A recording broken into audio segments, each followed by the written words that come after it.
Hello and welcome to another Wednesday edition of the Letterhack live stream. With me now is Matt Binder. What's up, Matt? Oh, just knocking over my mic, waving to everybody. How are you? How are you doing? I'm I'm doing great. good.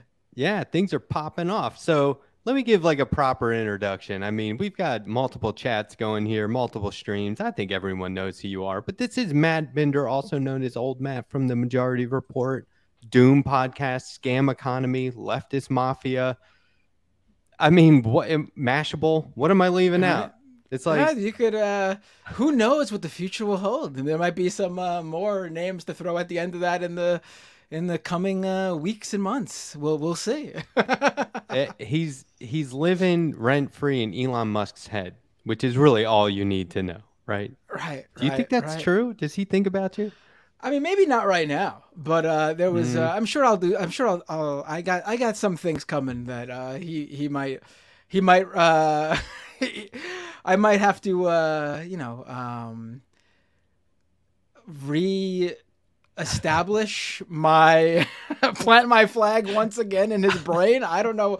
I'm trying to think of the right analogy here, but I would say there was a good, in December certainly when he banned me along with six other journalists for covering the Elon jet tracker.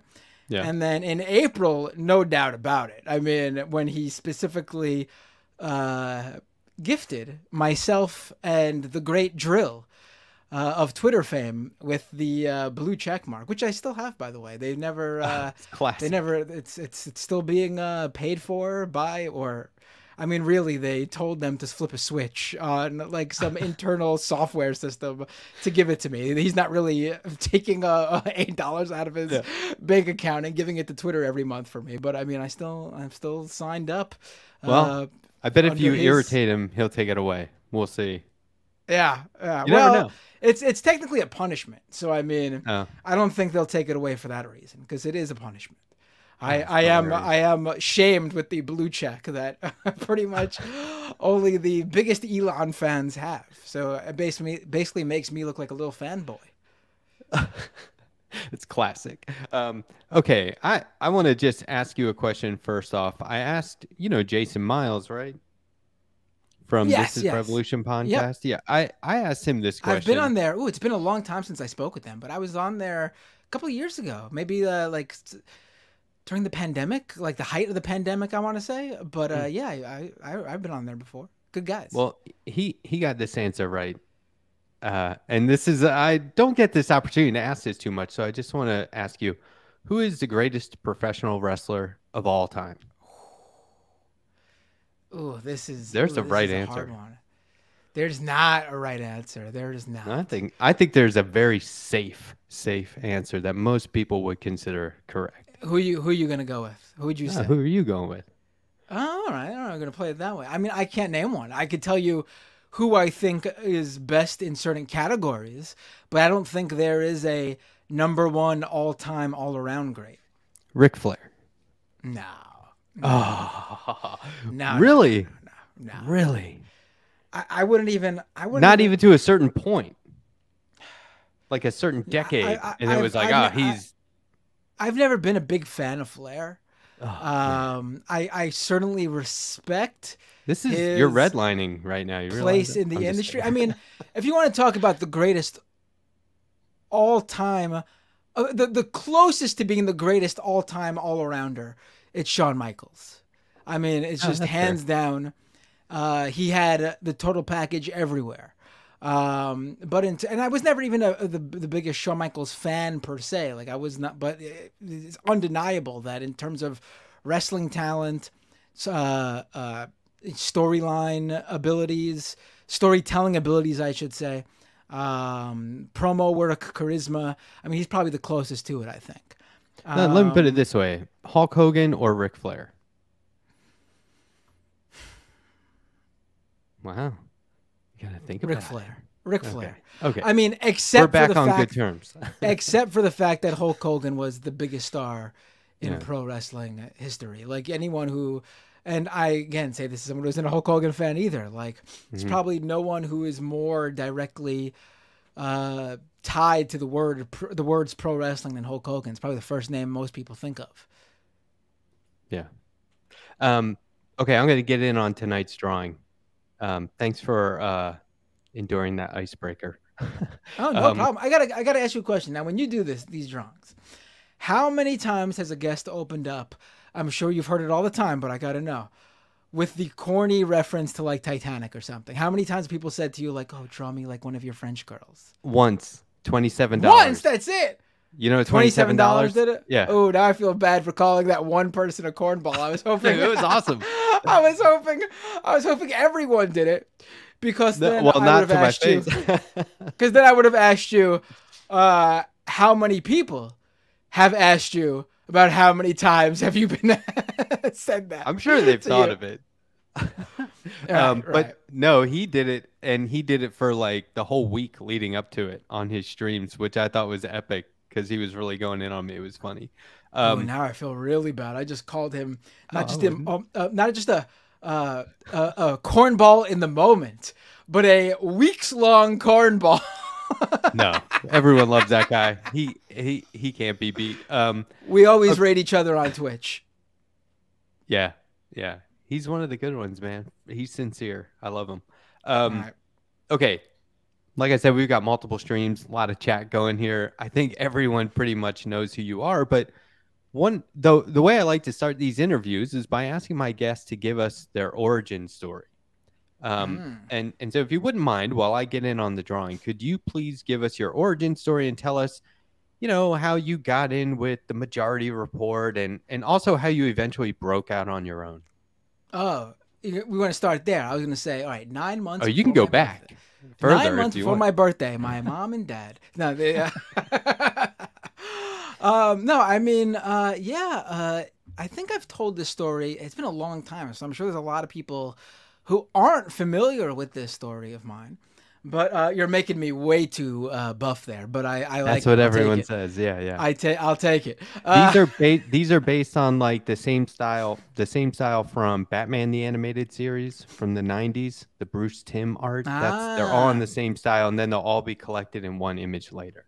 I will say I do have pretty broad shoulders, but then that section you have, like the midsection right there, that right there, yeah, that's way too pushed in. That's a little bit, we'll Oh, get a you're little bit welcome. more meat right there. You're welcome. I'll take it. Yeah. Yeah. So, all right. So here we go. So I graduate from college in 2008, right into the recession, right into the financial crisis. So I'm taking on whatever I can do. I went to film school, so I was doing some PA work on commercials and things like that. I was doing some like online work on the side. I over the years especially during college, I became really into like learning SEO and search engine optimization and things like that. So I was doing a little bit of that. And then a few years into that, like say 2010, I got a job at this tech news website. It was like a startup company that was doing like human curated breaking news type stuff. I was there for about a year or so and then was looking for something new. And a lot of people are always shocked to hear this. But in the early 2000s, probably one of the main places that someone early in their career would look would be the Craigslist job section. Craigslist obviously is completely different now. It's not, or maybe it still is that way for like people starting careers or early in their career or looking like straight out of college, but it's certainly not really something I look at and I haven't looked at for a while. But back in 2010, that's where you would find jobs. And so it's now early 2011, looking for something new. And lo and behold, there is a job opening posted for a online political show. I probably even like have the original job listing Sam put up saved somewhere. I would certainly not be able to pull it up right now. It's on some I got like 20 external hard drives and it's on one of them. But Sam put a job listing up on Craigslist and I responded. I like to joke that he actually put in put you know, a listing in the casual encounter section, and that's how we found each other. But no, I don't think they have those anymore. I think they got they rid of don't them. have that anymore, right? But back then they did. Uh, so I emailed. Sam got back to me. I think he was specifically looking for a social media person. And so he got back to me and he told me to come down to the studio. This was back when the studio was in the shadow of the Empire State Building, when they were Majority Port was being run out of a little like closet-sized studio, like 2 blocks away from the New York Times building in Times Square. And so I met him outside. We chatted. He offered me the job. And I think I actually had to choose. Like, that's how insane this is, that like I took, like, this is my trajectory, because I had also, just before Sam got back, I got that email back from Sam. I had interviewed for a like some online agency, like a social media, like brand management agency, because that's the stuff some of the stuff I was doing along with the film work. I was doing a lot of, like, you know, like I said, SEO and social media stuff. And Sam offered me the job, and they had offered me the job, and I had to pick between the two of them. And I was looking at the salaries and stuff like that, and the you know, the social media company was going to pay more, but I looked at, you know, who Sam was and the opportunity to actually like work for an online daily media show. This is in 2011. Like, there was no, like, it was the live stream platforms in 2011 were Ustream and Justin TV. It was Twitch before Twitch became Twitch. YouTube didn't have live streaming yet. And I decided to go that route. And so I accepted the offer from Sam. And now here we are. 12 years later. And I am talking with you. And you're drawing me. You know. Yeah. Yeah, see, I mean, and you could say that things have taken a dive, but I would say that they're still going up. No, But I would, yeah, I would say that there's been ebbs and flows. yeah. Well, okay, so how long before you broke out on your own? Because you weren't at the Majority Report that long before. Like, exactly how many years until you were like, you know what, I can do this on my own? I was there almost 5 years. Oh, wow. Okay. I think a lot of people discovered the show during the 2016 primaries, which obviously started in 2015. And I was there for the very beginning, but I left in October 2015. My son, who's now 8 years old, but he was born that July. I needed to look around a bit to make more money, because, you know, the Majority Report was still a growing thing at that point. And I got this offer from someone who I still keep in touch with. Probably like I did work for him lately, recently actually, Blake Zeff, who's now a filmmaker. But at the time, he had just gotten hired to start a political news website at this new media like startup, but it was like a conglomerate, because the guy who was behind the company had just sold his e-commerce store to Amazon.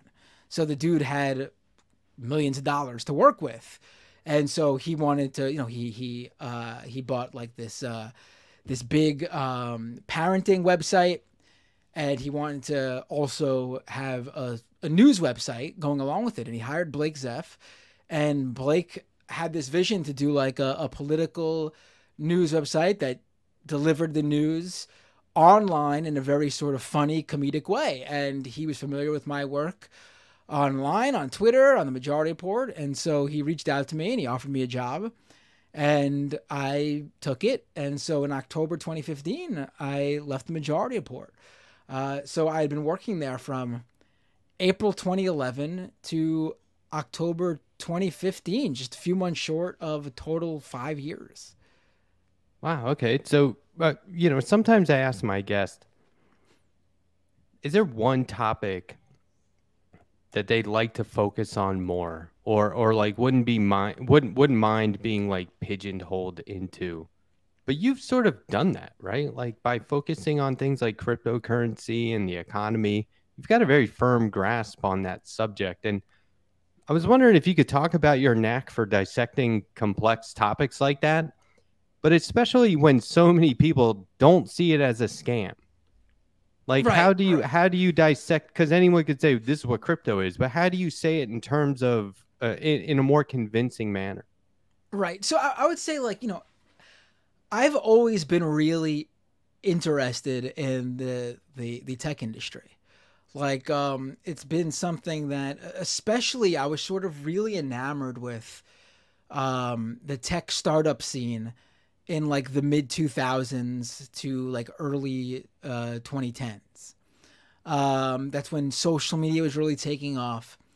And as someone who has always been into politics and news as well, like current events, I just thought it was fascinating to see how social media, and I was in, I was in punk bands at the time because I was in high school and college, and the the music scene at the time, especially the alt music scenes at the time, were really especially taking to MySpace. I'm sure everyone remembers how big like Yeah. emo and like the scene was, like the alt scene was on MySpace back in the day.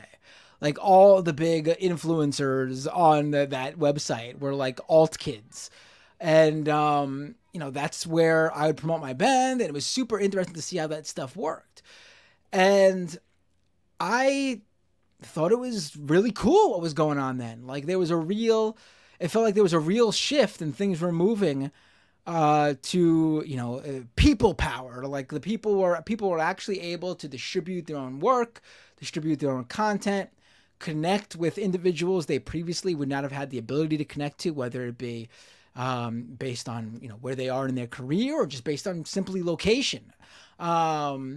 And it was really interesting and fascinating to me, and it felt like something really new. But then as the years continued to go on, it was very clear that the tech scene was a beast within itself, and it was only going to get worse. It was not actually, those rose. What is it? What is the phrase? Like the Rose-colored rose-colored glasses. glasses. Yeah. Right, right. That I had been viewing it through, and I think everyone at the time was viewing it through. And I would say by like 2011, the crack started to really show for me, and I was like, this is, I mean, I had seen some things obviously earlier, especially like as Facebook grew in like 2008, and MySpace got purchased by News Corp, and I think that was like 2006 or 2007. But it really, like, everything like became clear that this was going to be a real thing to cover in and of itself, and not just like the way of the old tech news websites and tech magazines and tech outlets where it was like, we reviewed the latest gadgets and we're going to, and like that's what it was all about. Like, and you could see that like obviously tech reviews still exist, and it's a good sort of niche industry for people looking to like purchase products. But like back then, that was what all tech news and tech blogs were all about. It was product reviews pretty much. Now though, it's like that's like just a small subsection of tech news and coverage, and most of it is all about what the industry is doing and how it affects people and society and other industries and everyone in their everyday lives. And that's just from like a very, very early on, I got hooked in that space. And I feel like now there are still not that many, but now there are a few great people out there who are covering it from a leftist or progressive perspective. But 12 years ago, that wasn't really what was going on. And so, even when I was at the Majority Report, that was something I was covering. There's clips you could find on the Majority Report's YouTube of me and Sam talking about Bitcoin in like 2012, which Oh, no way. obviously, I didn't know that. yeah, like, so if we had like, if we had bought Bitcoin then, we probably wouldn't be sitting here doing live streams today. But I don't view it that way, because like it was never, and it still isn't, a sensible investment. It was people who bought then and got rich basically hit the lotto. Like, it was just like gambling. They made a good bet. And anyone can do that. Anyone could go down to the corner store and buy a lottery ticket or scratch off and get lucky. And so, I don't view it as like, oh, we didn't take the deal, like as if like, there was some like job offer to us and we would have got in like as like the first employees at like Google, and we would have been like insanely rich from stock or whatever. We made like a bad decision with our career trajectory or something. No, we just didn't buy the right lotto ticket. And so like there's, that's always what crypto people say to me when they find those clips. They're like, oh, you just hate crypto because you didn't buy when you guys knew about it. In these clips we see you talking. Like, no, I mean, do I, what should I have bought then? Looking back, of course I should have. Everyone would have said that just so they could sell off. But I would never have told anyone then, and nor would I tell anyone now, that crypto is a good investment. If you want to throw your money towards some meme coin or new cryptocurrency, is there a small, almost minuscule, non-existent, like 0.0001 chance that 10 years from now, maybe you will also be rich? I mean, same thing like buying some like early stock, early IPO stock right now. You could also get rich in 10 years from holding that stock. I mean, there's a million different things you could put your money towards and just get lucky. You could buy a lotto ticket right now and get lucky. So like, that's just how that is. But, oh, go ahead. Well, I was going to ask, do you consider yourself a journalist in this regard? Oh, yeah. I mean, I didn't for a long time when I was just doing podcasts and live streams and video. Maybe I would have like considered myself like a citizen journalist. But I mean, it's weird to look at. I mean, I would say anyone could really call themselves a journalist if they're doing, like, now looking back, was I a journalist? Yes, but I didn't really call myself that. But I guess now, doing this 12 years, being published by like a sort of respected online tech outlet, I mean, it's literally in my contract now that back when I was at the Majority Report, even though I was doing hosting and I was always on camera or always you could hear my voice in the background or chiming in on topics. I was hired by Sam as the social media person, and then a year into it, he just brought me on as a full-on, all-around show producer. But like, now it's actually, on I'm officially, my job title is a reporter, a journalist. So, what do you think of this shirt, by the way? Is this accurate? Leftover crack? It is very accurate. Yes, that it looks just like that shirt that I have, the purgatory shirt. I thought you could put this under your arm. I like that. That's awesome. The plush doll. When you said that, you were trying to get that made, right?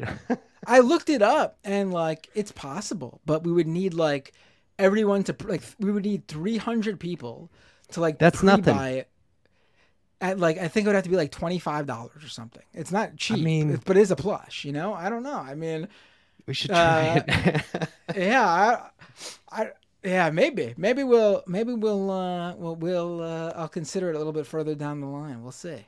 Yeah. I have a lot of experience with, crowdfunding, like self-published comic books. This would be no different. And I don't know, it could be, we could end up with way more than 300. So. You never know. Maybe. Well, not $300. 300 people. Like, if $300, that we could do that. No, yeah, 300 people. Yeah. Because what? 300 times. I gotta do the math because I'm not quick. That's easy. Like $7,500. I don't know, man. Yeah, that's nothing. Yeah. All right. I've never done crowdfunding. I'm really bad at asking people for money. Yeah. Yeah, me too. Okay. So that might be a good segue to this question. If your livelihood didn't depend on it, is there a fantasy job you'd like to have, or are you content with where you are? I mean, what about film that you went to school for? Is there any other kind of job that, Oh yeah. if you See, didn't have to have right. insurance and all that? Right. Here's the thing, like when it comes to like traditional job where like you have a regular salary and it's full time and you get paid without, this is I can't think of anything better.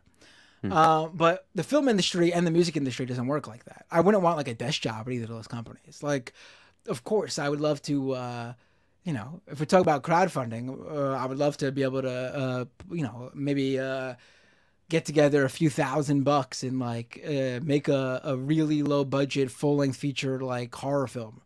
That's what I went to school. All my like student films were horror movies.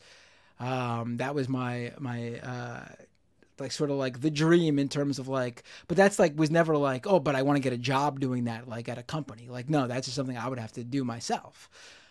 Same with Would you? music. Like I was in, yeah, I would. I mean, I would probably wouldn't even need that much funding. The question would be the time and the effort and getting a few. I mean, I would need probably a couple of $100 to at least pay a few actors for a few days of shooting. Mhm. But you know, I would, it's always been. I mean, I actually just purchased recently a really nice camera that could easily be used for film shoots. Oh, So cool. yeah, so I already have some basic equipment here. What And instrument then did you play? I played bass guitar, Oh, cool. and I was vocals too. We had a guy, a lead vocalist, but I was also like technically like co-lead vocalist. We would trade off. It was punk music, so it was a lot of like back and forth screaming and singing and things like that. I was in a punk So, band. oh yeah, what did you play? Vocals, lead What kind of vocals. music? Oh, it was inspired by, so this was like mid 90s. It was inspired by like Fugazi. Did you ever hear June of 44, Slint, Uh, Rodan? It was like this whole no. like St. Louis scene. So were you like so you were like into like the post punk scene? It sounds like. Yeah, I mean, I personally liked all the old hardcore stuff, but it wasn't, there wasn't much of a crowd for it even locally, and we were just local. It All right. wasn't, we played abandoned storefronts in Baltimore and DC. We did the same thing Pretty in New cool. York. Oh, really? Nice. Yeah, the local punk scene. There was pretty much this one guy. We were like in our mid to late teens, early 20s, and this guy who was like in his 40s and it had a long standing hardcore punk band in New York City who was basically just really well known locally in the punk scene. This guy, he was in a band called Eyes of Hate. Al, this guy Al, he was basically like the epicenter of all the like local punk bands in the scene in like the early to late 2000s. Oh, And he put together all the shows pretty much. I mean, of course, there were other people putting together shows, but like this guy was like putting together multiple shows a week. He would always get us on whenever, we could play. He would find the craziest venues like empty stores, backyards, church basements, anywhere that was an empty space that would allow bands to play in any of the five boroughs or Long Island. He would find it. Bars that we were technically too young to go into, but they would let us because we were in the band and playing. And then immediately after we were finished playing, we would have to leave the venue sometimes because we weren't allowed to be there. right. But like, Exactly. he died in 2006 suddenly, Oh, and like the punk scene in that specific little scene never really recovered. Like there were still people putting together shows, but like not at the same like velocity this guy was putting them together. And like that was a big hit to the local scene there. It's amazing sometimes when you think about like how just like a few just like local people who like he was like construction worker in his regular job, how like just a few regular everyday local people in like various different scenes like make so much of it happen sometimes. I'm I'm detecting a theme, right? Indie music, indie film, indie media, right? Right. Is there a It's degree of control that you like to retain? Not in a control freak way, but just to, have the reins. Do you feel I that way? I've like been very. I always like. I've told people previously that like as like you know in a funny way like, oh man, like 16-year-old me, super hardcore street punk Matt Binder with my Liberty Spikes hair that was like out to here. Look up if anyone wants to picture what it looked like. Look up the singer of the Casualties. That's how my hair looked in what like 2002 2003. 16-year-old me would have been like, oh man, like he didn't fucking sell out. That's awesome. Like I've where I work now is the first time I ever took like a gig with like a big company, like an actual corporate, like non-startup, like established big company. And I was sold on it because they offered me all the freedom editorially to cover what I wanted and to cover it how I wanted to cover it. And they have never in any way stifled my coverage or my angling or my anything.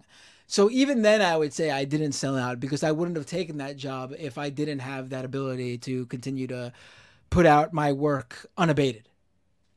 So speaking of sellouts, like, yeah, I always ask this, and a lot of these questions evolve based on previous answers from interview to interview, and I think this is like interview 24 or 25 since February. But do you think that independent news, and let's focus on the left, because honestly, the funding isn't there, but the audience might be, right? Like they're not, the left isn't funded in the way the right is in so-called independent right-wing media, right?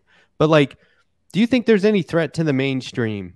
Do you think that as audiences continue to watch your stuff, they're not watching the other stuff, or what's like a realistic take on that? No, I would say there's no like threat in that way. Like, you know, when you look at how much funding the networks and cable news and I mean, how much power they have too, and funding obviously has a lot to do with that. No one's coming close. Like we have to be realistic in terms of like what exactly are our places. And I think what we do have power with is putting the ideas out there. You can totally see that a lot of the coverage and talking points that are espoused sometimes by it's not like I'm not saying like all of a sudden like CNN or MSNBC or progressive news. No. But they do have people on who espouse that stuff. And I think if it wasn't for independent, leftist, progressive media, that stuff wouldn't have got to the point where it would have spread to other people who do have that opportunity. I mean, I've been on MSNBC. I've been on MSNBC before. I've been on, I see people in the chat talking about how just this week I was on NPR. And you know, that most recent appearance on NPR, I talked about, they asked me to come on and talk about what was going on with, all these tech companies and how they're changing how they, let third-party developers access APIs.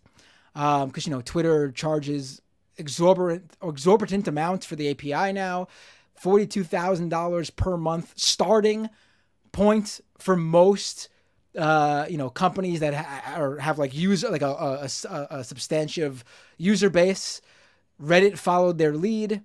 Tell people what API is. And sure. So an API is basically the way that third-party developers can access data or interact with other platforms. So for example, say I'm building, say I'm building, we're using StreamYard right now. In order for StreamYard to push this stream that we're doing right now out to YouTube, and not just my YouTube or your YouTube, to both of our YouTubes, because we're multi-streaming right now.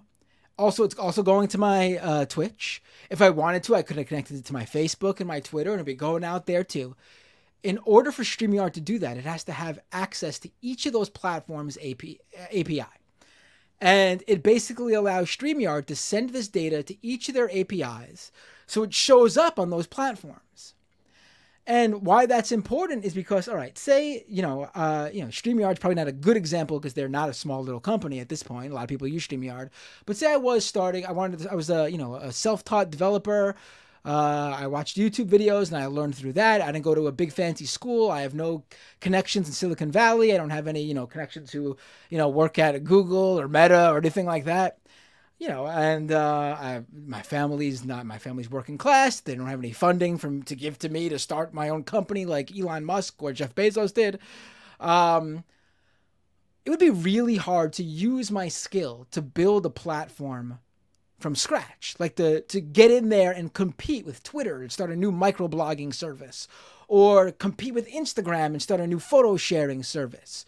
Or, you catch what I'm saying. With YouTube, start a video sharing service. You'd have to not only have the financing for the tech stack and the servers, and you also need the ability to market and bring aboard users. Now, if you start from scratch like that, it's almost impossible without funding, or you need to do it with a lot of time. Yeah. But with API access, you could think of something cool to build atop another platform. So say I wanted to build like an app like Streamlabs, where like every time someone subscribes to you on Twitch or whatever, that little pop-up comes up on your screen telling people that also goes through Twitch's API that, oh, this person subscribed. Think about how much easier it is to build a feature that's not already built into these much more popular, well-funded platforms, and be able to advertise that feature to the already existing very large user base and be like, oh, you're looking for a different way to post on Twitter. I created this app that like has a really easy user interface that you might like better, that posts to Twitter. Oh, okay. I do like that app. It's like, that's what Twitterrific did, Tweetbot, all those Twitter apps that no longer exist. It's a lot more accessible to be able to create something like that, a lot easier to create something like that.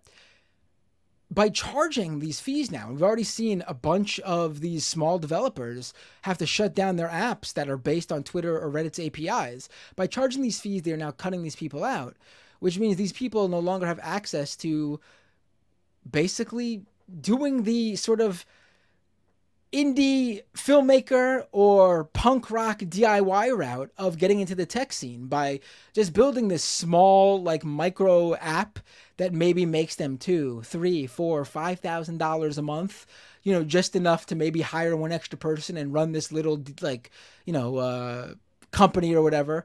They can't do that anymore without that access to these APIs. And so when I went on NPR, I made it a real point to make that a major point, because I don't see a lot of people talking about that. A lot of people are just bringing it up as like, oh, how crazy it is to charge that much, or like, oh, users can't use these clients anymore. And obviously, that's all important. But I also think it's, as someone who covers the tech scene, a really undercovered aspect of this. It is going to create like a tale of two cities, more so than the tech scene already is, because the Reddit app is a great example. A lot of people don't know this. The current official Reddit mobile app was actually created by a third-party indie developer, and Reddit liked it so much they bought it from him. And this guy, I don't know what his specific background was, but like a lot of people who do this type of thing, they wouldn't have that ability to get into a larger tech company or get into the tech industry as a whole without being able to build something like that. And I think we're going to see like a much more fractured tech industry in terms of like people who get out of like a Ivy League school or whatever and have big funding from their parents or relatives or whatever, or connections with the big tech companies already through their college or university. And, it's going to be much harder for like self-taught developers or people who went to like, a local college or community college and, wanted to be a developer. It'll be much harder for them to get into these companies or into the industry at all as a whole, even with their own project, because it'll require more funding. But so this is what I dig, that you've been on MSNBC, you've been on NPR. I think we need more of that. It's like I have this one progressive friend I always talk to, and they're far more of a purist about it than I may be. And really just in our conversation trying to define what it means to be a progressive. And my stance is there are certain things within the existing system or structure that we kind of have to work with or work within. And theirs is wipe it all away and start over. And that's not practical to me. So whereas I don't want the mainstream media to be a thing, we can infiltrate, right? We can work. And when I say we, I mean you and folks like you, journalists like you, who are doing it independently.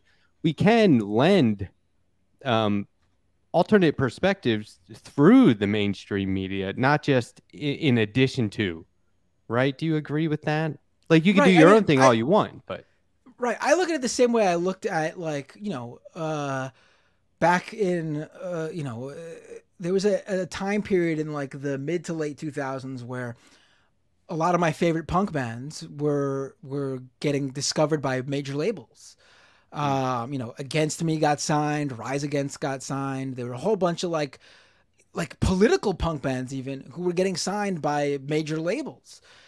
And a lot of people would consider that selling out maybe or whatever, but I always looked at it like this. Like if you didn't change what you were, your music, I mean, obviously there's a difference between like changing it to fit a current trend or just like the common progression that all artists go through where like as they become more talented, they, incorporate more different styles or whatever. There's a huge difference. But as my I'm getting too deep into that though right now, but my outlook was if you didn't sell out in terms of like just jumping on a trend and you still had the same ethos, saying about the same stuff, played the same overall style of music, then that's not selling out. You're just getting your stuff out, your message out that you were always, singing about and talking about and trying to spread, just getting that out to a bigger audience.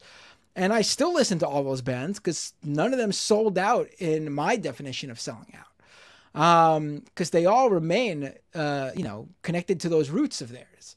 So to me, like, you without a doubt should 100% take advantage of any larger opportunity given to you to spread your message or whatever it is that comes from that sort of independent, those independent roots that you have. As long as you're not like changing whatever it is, then like go for it. Like I even and a lot of people, here's a great example of what we're seeing right now. Like, if you look at Twitter right now, after the Krasenstein brothers over on Twitter got paid the $25,000 by Musk, all of a sudden you see their content is like completely changing to like super pro Musk. They're like even like canoodling with the right wingers there now. And I mean, they were always, barely resistance libs, if even barely resistance libs, but like it's like a even further trajectory there. And it's like if I did that, then without a doubt I would be selling out. Them, I mean, I didn't expect anything else from them. It's not like they sold out. But like if I did that, that'd be selling out 100%. But like if some progressive got paid by anyone and then used that opportunity to further the same exact message, then fucking take it. Take it. Yeah. Jean Bajelon was on Monday, and in our discussion, he said, this is a quote, "The best online media can be in its current iteration is educational entertainment." And this was in the context of like media activism and changing minds. And, we were talking about how does the online stuff translate to boots on the ground, or does it? But what I want to know from you is, and it's come up before, the term edutainment or educator, right? I can't even say them. It's educational entertainment. But is it true, in your opinion, as a host, that you're trying to influence your viewers, or do you want to change minds? And have you had feedback that you've done that, or are you just putting the information out there for people to do what they will with? Because I have to think, like, after all the years of working with Sam Cedar, someone who's actively pulling people left, or that's his goal, right, is to pull people from the right and get them to the left. are you trying to change minds with your work? Or is this a form of like, I'm engaging while giving you information? You guys are on your own. Right. No, it's a good question. It's funny because I would talk about this a lot with Michael Brooks back in the day when we were working together. I think it's really important to be entertaining doing this. Because if you're not, then I mean, you're competing with, I mean, just look at YouTube and Twitch right now. How many other live streamers are there live right now? I mean, probably thousands, if not more, tens of thousands, if not more. Add in, streaming services, live television, sports, live entertainment, concerts, comedy shows. There's so much for people to do. And if you're not drawing them in and entertaining them, then I mean, you're going to lose them. They're going to lose their, you're going to lose their attention, but also they might not really pick up on what you're talking about. I mean, I know there's obviously people who are very good at just like very dry, straight up educational material. I would say that's probably not my specialty. I need to, flare it up a bit. Yeah, I mean, without a doubt, that's part of it. I would say I'm not trying to like force people into any position. Like, you need to take what I put out there and sort of take those steps yourself.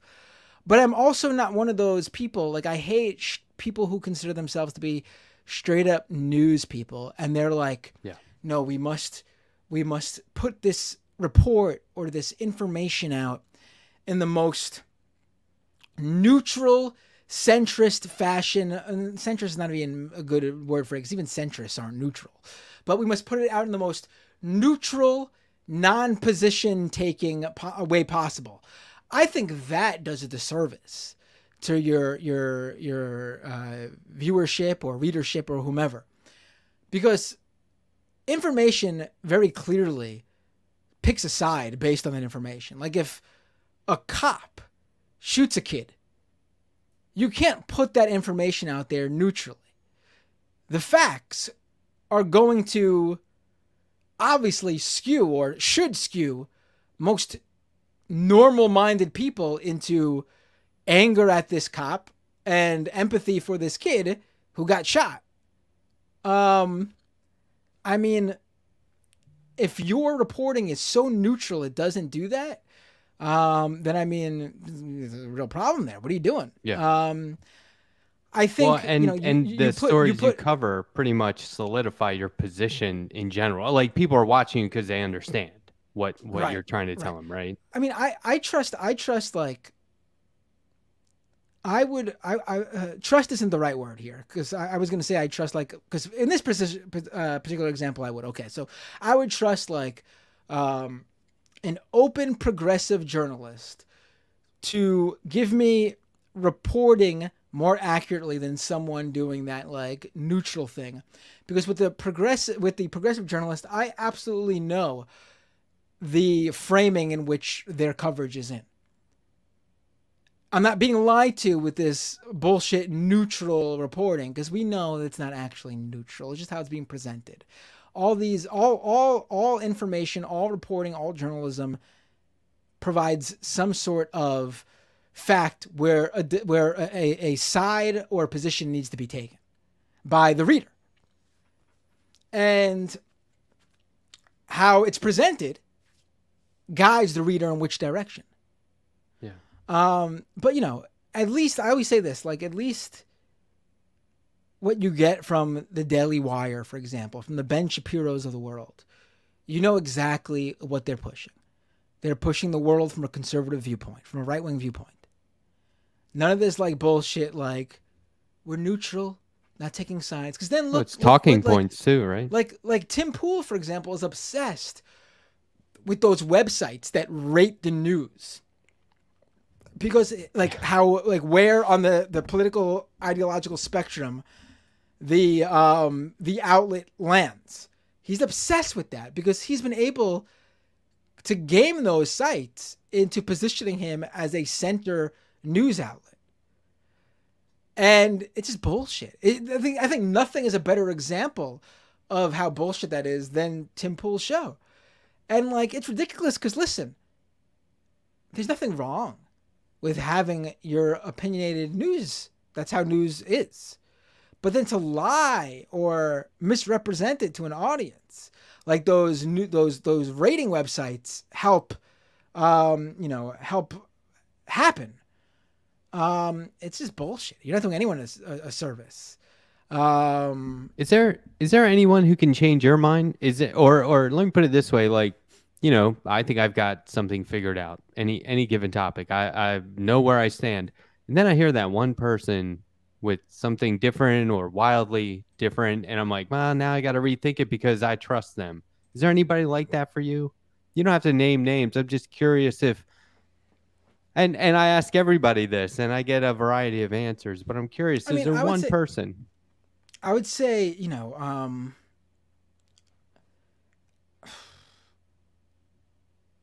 early on, it was definitely, obviously, being in my early 20s, working with Sam Cedar.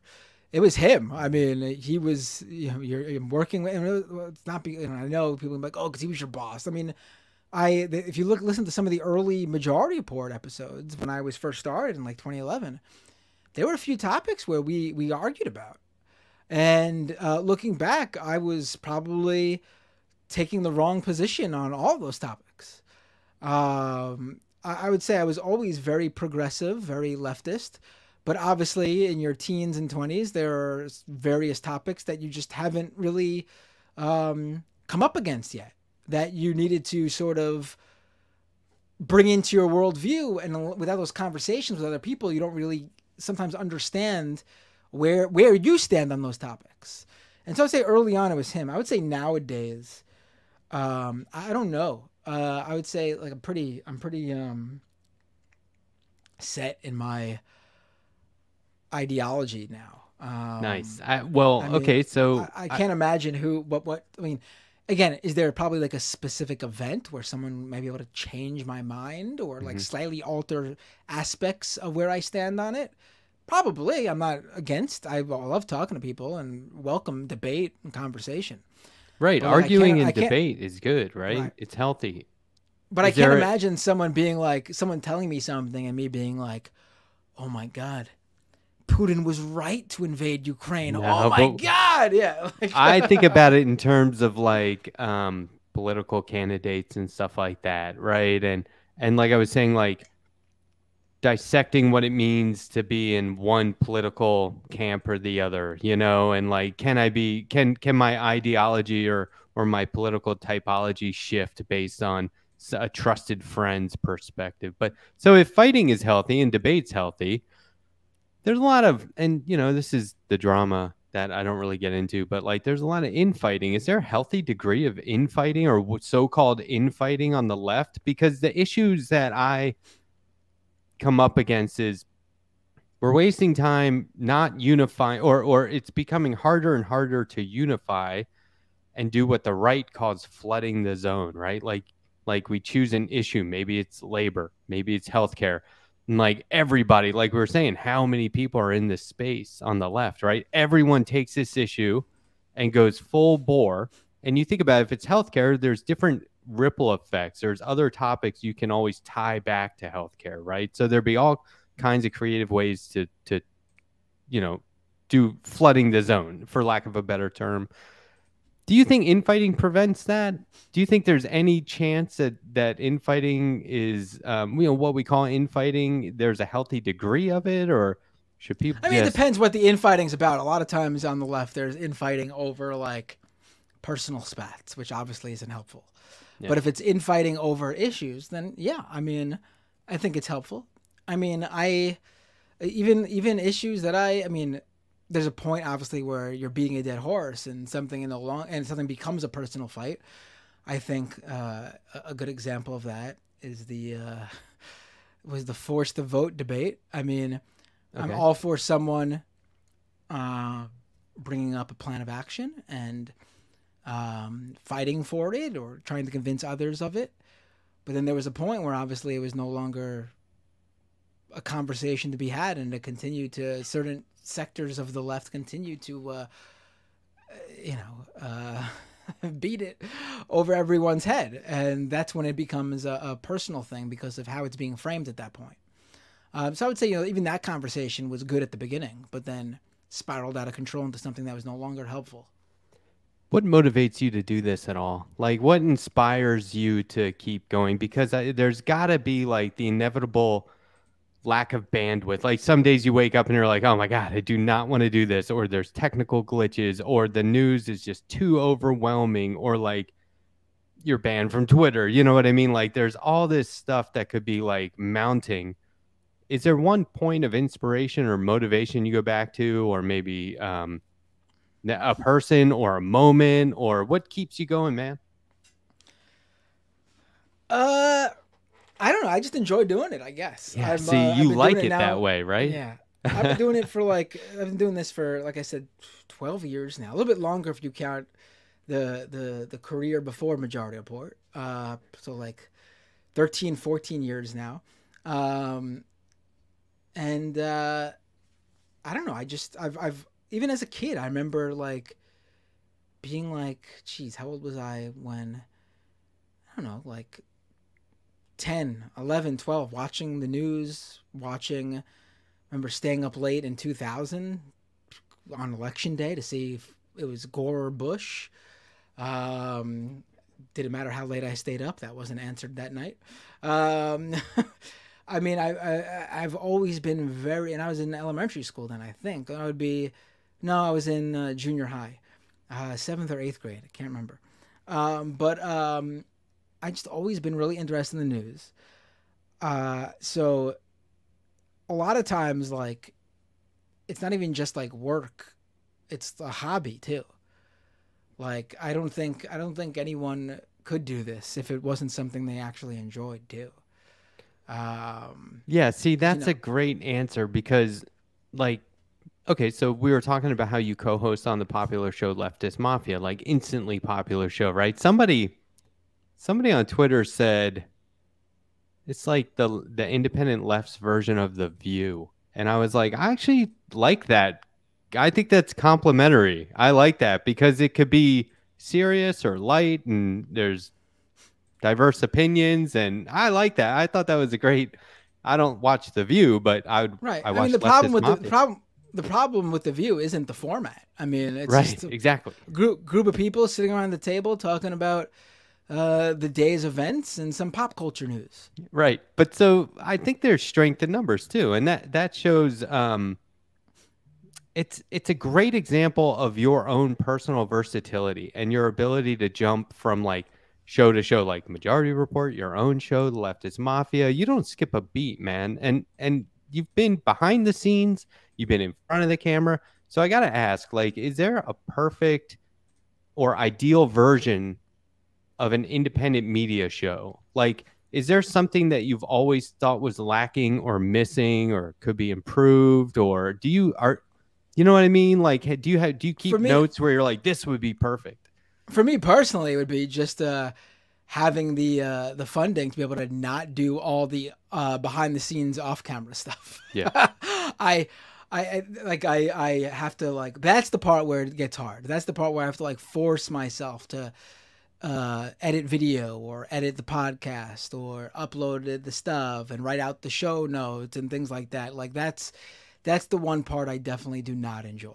I mean, I do it because it's a necessary part of it, and also the tech issues, and I enjoy the gadgets and the gear, but I don't enjoy setting up, stuff when things go wrong and things like technical difficulties and figuring out when things are going wrong. That part I don't enjoy. But my personal best case scenario would be I would be able to hire people to edit the video, to help produce the show, to get the podcast up. That would be perfect. I wouldn't mind still doing the tech stuff, like setting up in studio, because if we couldn't work together, if everyone was remote, I could deal with that. But like, I really would love to no longer have to deal Yeah. All the administrative and tech stuff, and yeah, that stuff is no fun.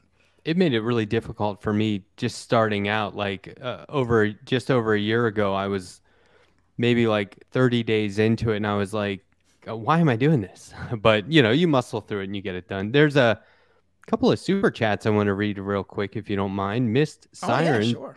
Miss Siren for $5 says, "Love Binder and Letterhack. Love you back. Thanks. Perfect. It's awesome." Winged Spirit for $5 says, Does anyone know what News Corp did with all the data that they got from buying MySpace? Do you know? They probably sold it, right? I mean, or are selling it. I would love to. I would love to know. I don't know actually. Would be interesting to know. Maybe look into that, man. Well, Parker for $2 says, Matt, please show us a picture of you in early 2000s. I think they're looking for that hairstyle. I mean, does it exist? Possibly. Is it easy to find? Definitely. Calling not. Alan Binder. Calling Alan Binder. Oh, I don't think family photo albums. I don't think he'd have it either. Oh, really? Yeah. Oh, okay. Pinker Bell. It's probably on some really large digital camera memory card, still in the digital camera. That was, like, it's probably lost forever. But if it does exist out there, it's probably in a storage facility. Maybe one day I'll find it and be able to show you all. Okay. In the meantime, I could probably doctor something, make it realistic enough. Pinker Bell for $5 says, "Have you all seen the clip going around from the Flash movie where it rains babies? It's hilarious in how awful it is." I think this was in reference to something we were talking about before, but I have seen that clip. Have you? There's a lot of bad CGI out there. I've not seen it actually. Man, comic book movies have made me a hardcore comic book fan. Like, if I wasn't already, I've been backed into this corner where all I care about is the actual print material. The movies don't interest me anymore. It's just there's too much hype, and then there's too much vitriol afterwards. It is annoying how like they don't matter anymore. Like they just throw them out so much that like it's not a big deal to see them anymore. Like that's what they did with comics. They'll do that periodically with the comics, where they'll just put stuff out there, and they're like, "Oh, everyone's buying this. Just keep putting it out, right? We'll have 35 Batman titles every week." I mean those Sam Raimi Spider-Man movies were like fun when they would come out. They were amazing to watch, and I mean I know everyone hates Spider-Man 3, and I also don't like how they portrayed Venom in that. But the stuff with Sandman was fine, in my opinion. But like Spider-Man 1 and 2 was, wow. Like you felt like you were watching a comic book come to life, and it felt like an event when you would go. And even those early Marvel movies where like I don't think like they withstand like the cinematic like you remember where you are when you watch them like you did with those Spider-Man movies. At least for me. They were still good movies and they felt special up until I would say, I don't know. Like the third one. It's always like the third one is where they blow it. I mean, I think up to the Thanos was they got a little bit overboard, obviously, with the shows and everything. But once they got rid of Thanos, I could not have cared less about a single movie since, honestly. They've been just throwing them out with all the shows now. Way too many Marvel shows. Movies that just felt like they didn't matter. I like when it drives people back to the local comic shop, and then I love when people realize there's stuff at the comic shop beyond capes and masks. Like we had Kuba and Jean on Monday, and those guys read tons of comics, and they started recommending all. We were throwing stuff back and forth. We could have gone on for hours just talking about comics. It was fascinating, but barely any superhero stuff. I want to talk to you about comics now, but one more from Katie Shep. She says, "Ice cream, yum yum." Oh no, I think she wants us to do a full blown like the the NPC TikTokers. Have you seen those? Yeah, I'm not doing that. You're not doing that. All right, I'll give Katie Sheppy what she wants. Here we go. Ice cream, so yummy. Thank you, Katie Sheppy. I love you. That's what she does, right? That's That's what awesome. That's awesome. Pinky Brain does, right? Is Yeah. that her pig? Yeah. What is it? It's Where does she go by Pinky? ice What is cream. it? Yum yum. Popcorn. Yum yum. Ice Click cream, click so click. yummy. And then she throws out like the, thank you, Katie, appreciate it. She does a little heart thing with half her hand or whatever. Yeah. Oh, hey, Prairie Fire Kowalski, speaking to my heart, super chat. Recent DC animated superhero movies have been good. You know what? That's true. I love animated stuff. I'll The watch Spider-Verse cartoons movies all were day. really good. The Yeah, that stuff's Spider-Verse good. movies were really good. Olay was on, and I understand that a lot of that is propaganda in her mind, and I love those takes. I love talking about that. We started talking about Batman. I said, yeah, Batman's like super fascist, but I love it. I don't know why. Yeah, I mean, I see what you were saying about the Spider-Man movie, but I just feel like it was really good, and It's entertaining. the pro-trans rights message to me outweighed any criticism over propaganda. Even Emma Vigeland said today on Twitter that because she's going to see Oppenheimer by Christopher Nolan, she said that one Batman movie had a lot of authoritarian themes, but she still loved it. It's like, yeah, you just overlook that stuff. It's all fiction. It's not real. But anyway, so you read comics, right? Have you ever? I was really into comics in the 90s. Like the golden age of like the best X-Men comics, in my opinion. This is when like the X-Men animated TV series was on every Saturday morning too, and I'd wake up to watch that, and the Sonic the Hedgehog show with Princess Sally, and who else was there was the Spider-Man animated series too, where the theme song was like Spider-Man, radioactive Spider-Man. You remember that one? Yeah. Oh yeah. That's awesome. Okay, cool. Power Rangers. Nice. I always end these by and we're not really ending because we're going to bring Sandy Lovis on in a moment. But I always wrap these interviews up by recommending a comic book to my guest. And always try and gear it towards something that I think my guest is going to appreciate.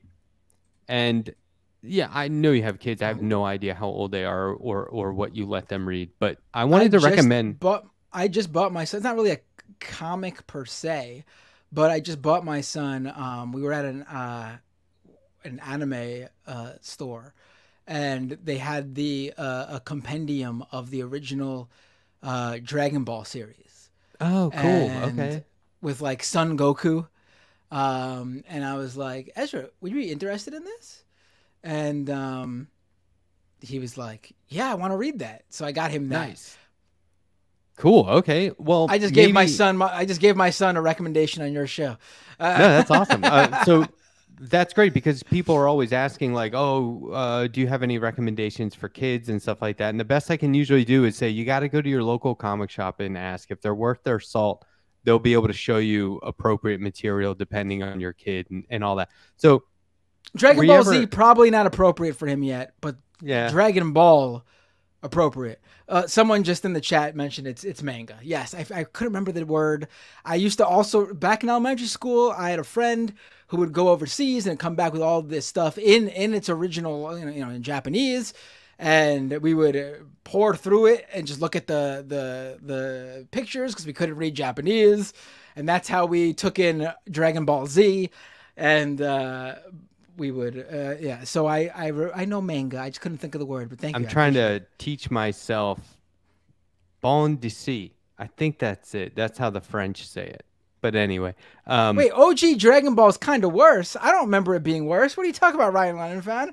I'm going strictly off what I remember. I remember the original Dragon Ball not being as violent. Is it worse? How violent can it be? Oh, if there's jokes, he's not going to get the jokes. It doesn't go over his head. Well, this might be good. Check this out. I assume you were a fan of Teenage Mutant Ninja Turtles at some point. Yeah, but weren't the original comics, more raunchy than the show? I loved the Ninja Turtles the series as a kid. I have a physical Ninja Turtles like toy chest, huge one. Oh, cool. It's in storage, but it's filled with Ninja Turtles figures from the 90s. You're right. The originals were hardcore. These aren't the originals. Although, let me explain. Do you know Usagi Yojimbo, the Samurai Rabbit by Stan Sakai? Ever hear of that? It's No, also from no. the 80s. They came about at the same time in the 80s, and there were a lot of crossovers where Stan Sakai would bring the turtles into that world, which is funny. It shouldn't work, but it does, because the Mutant Ninja Turtles are mutants in a world full of humans, mostly humans, while Usagi Yojimbo is a rabbit in a world full of like human acting animals. But anyway, it works, and there's a lot of crossovers between them. Check it out, give it a try. If you pick it up, give it a try, and maybe it's something that you can eventually share with your kids, because it's pretty mild, right? There's All a lot of right. sword fighting and ninjas and stuff like that, but What's it it's called not again? bad. This is Usagi Yojimbo slash Teenage Mutant Ninja Turtles, the complete collection. I'll put all this on Twitter tomorrow, with the cover and everything like that. Creator of the Rabbit Samurai since the 1980s, this special Oh, edition I've collects. actually seen this before. I You just didn't know what it was have. called. I've seen this character before, the rabbit with the. I Yeah, mean, it's yeah. been around since the 80s, right? Like, you had to have Right. seen it at some point. But so this is the first and only time they've collected all these crossover stories. And crossovers is a really cool thing in comics, where fans of both camps get to see, it's kind of like leftist mafia. That's what I was Oh, thinking. I It was like you're remember. bringing all these audiences together, right? I remember the most insane crossover in the '90s was when Marvel and DC got together and had fans Oh, yeah. vote on Yeah. who would win in the battles against each other. That was And then they did Amalgamation, where it was like intense. Superman and Captain America were one guy, and that was George Perez and Kurt Busiek. Kurt Busiek writing in the late George Perez on art. Fantastic stuff. Lots of characters. So I anyway, remember check getting, that. I remember getting really angry whenever DC would win because I was a big Marvel fan in the '90s. I Like them still am. both. I prefer. Why discriminate? Like them both. Well, 10-year-old me is obviously Yeah. rooting for his fave, Yeah, but I was always I more of get a it. Marvel person than DC. I get it. Okay, so Matt Bender, thank you for the interview. I really do appreciate was a it. lot of And fun. all the links to your, I know, I feel like we could sit here for days talking, but all the links to Matt's stuff are in the description of this podcast. Please scroll down and check those out. He's got a lot going on. It's all great content. It's all worth consuming, so don't miss it. You'll be on Majority Report tomorrow, right? Yeah, in fact, let me quickly let people know because we were talking about it right before the show. How like I mentioned to you how you invited me on the perfect week because I recorded a scam economy episode earlier this week, so there's a scam economy episode coming. But when I sat down to record it, after recording it, there was a big tech issue, and so then I had to get my guest back the following day, yesterday, to re-record a lot of it. So I was like completely like exhausted already. So when you gave me a great schedule to also multi-stream on my own live stream, it was like the perfect scheduling. I'm so happy we did this. It was a lot of fun on top of it. So there'll be a Scam Economy episode coming out. This is technically like the week's live stream / doomed episode.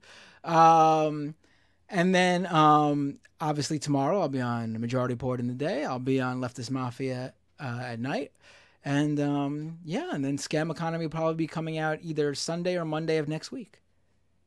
That's awesome. I had a good time too. This was a lot of fun. Okay, coming up now, you know her as Left of the Box, the very first And to be moderator. clear, I'm not leaving. I'm not leaving. I'm No, staying. Matt's staying. Matt's hanging out. This is going to be great. I've been getting a lot more comfortable with the multiple guests at once. It's very fun. So joining the show now, Sandy Lovis from Left of the Box.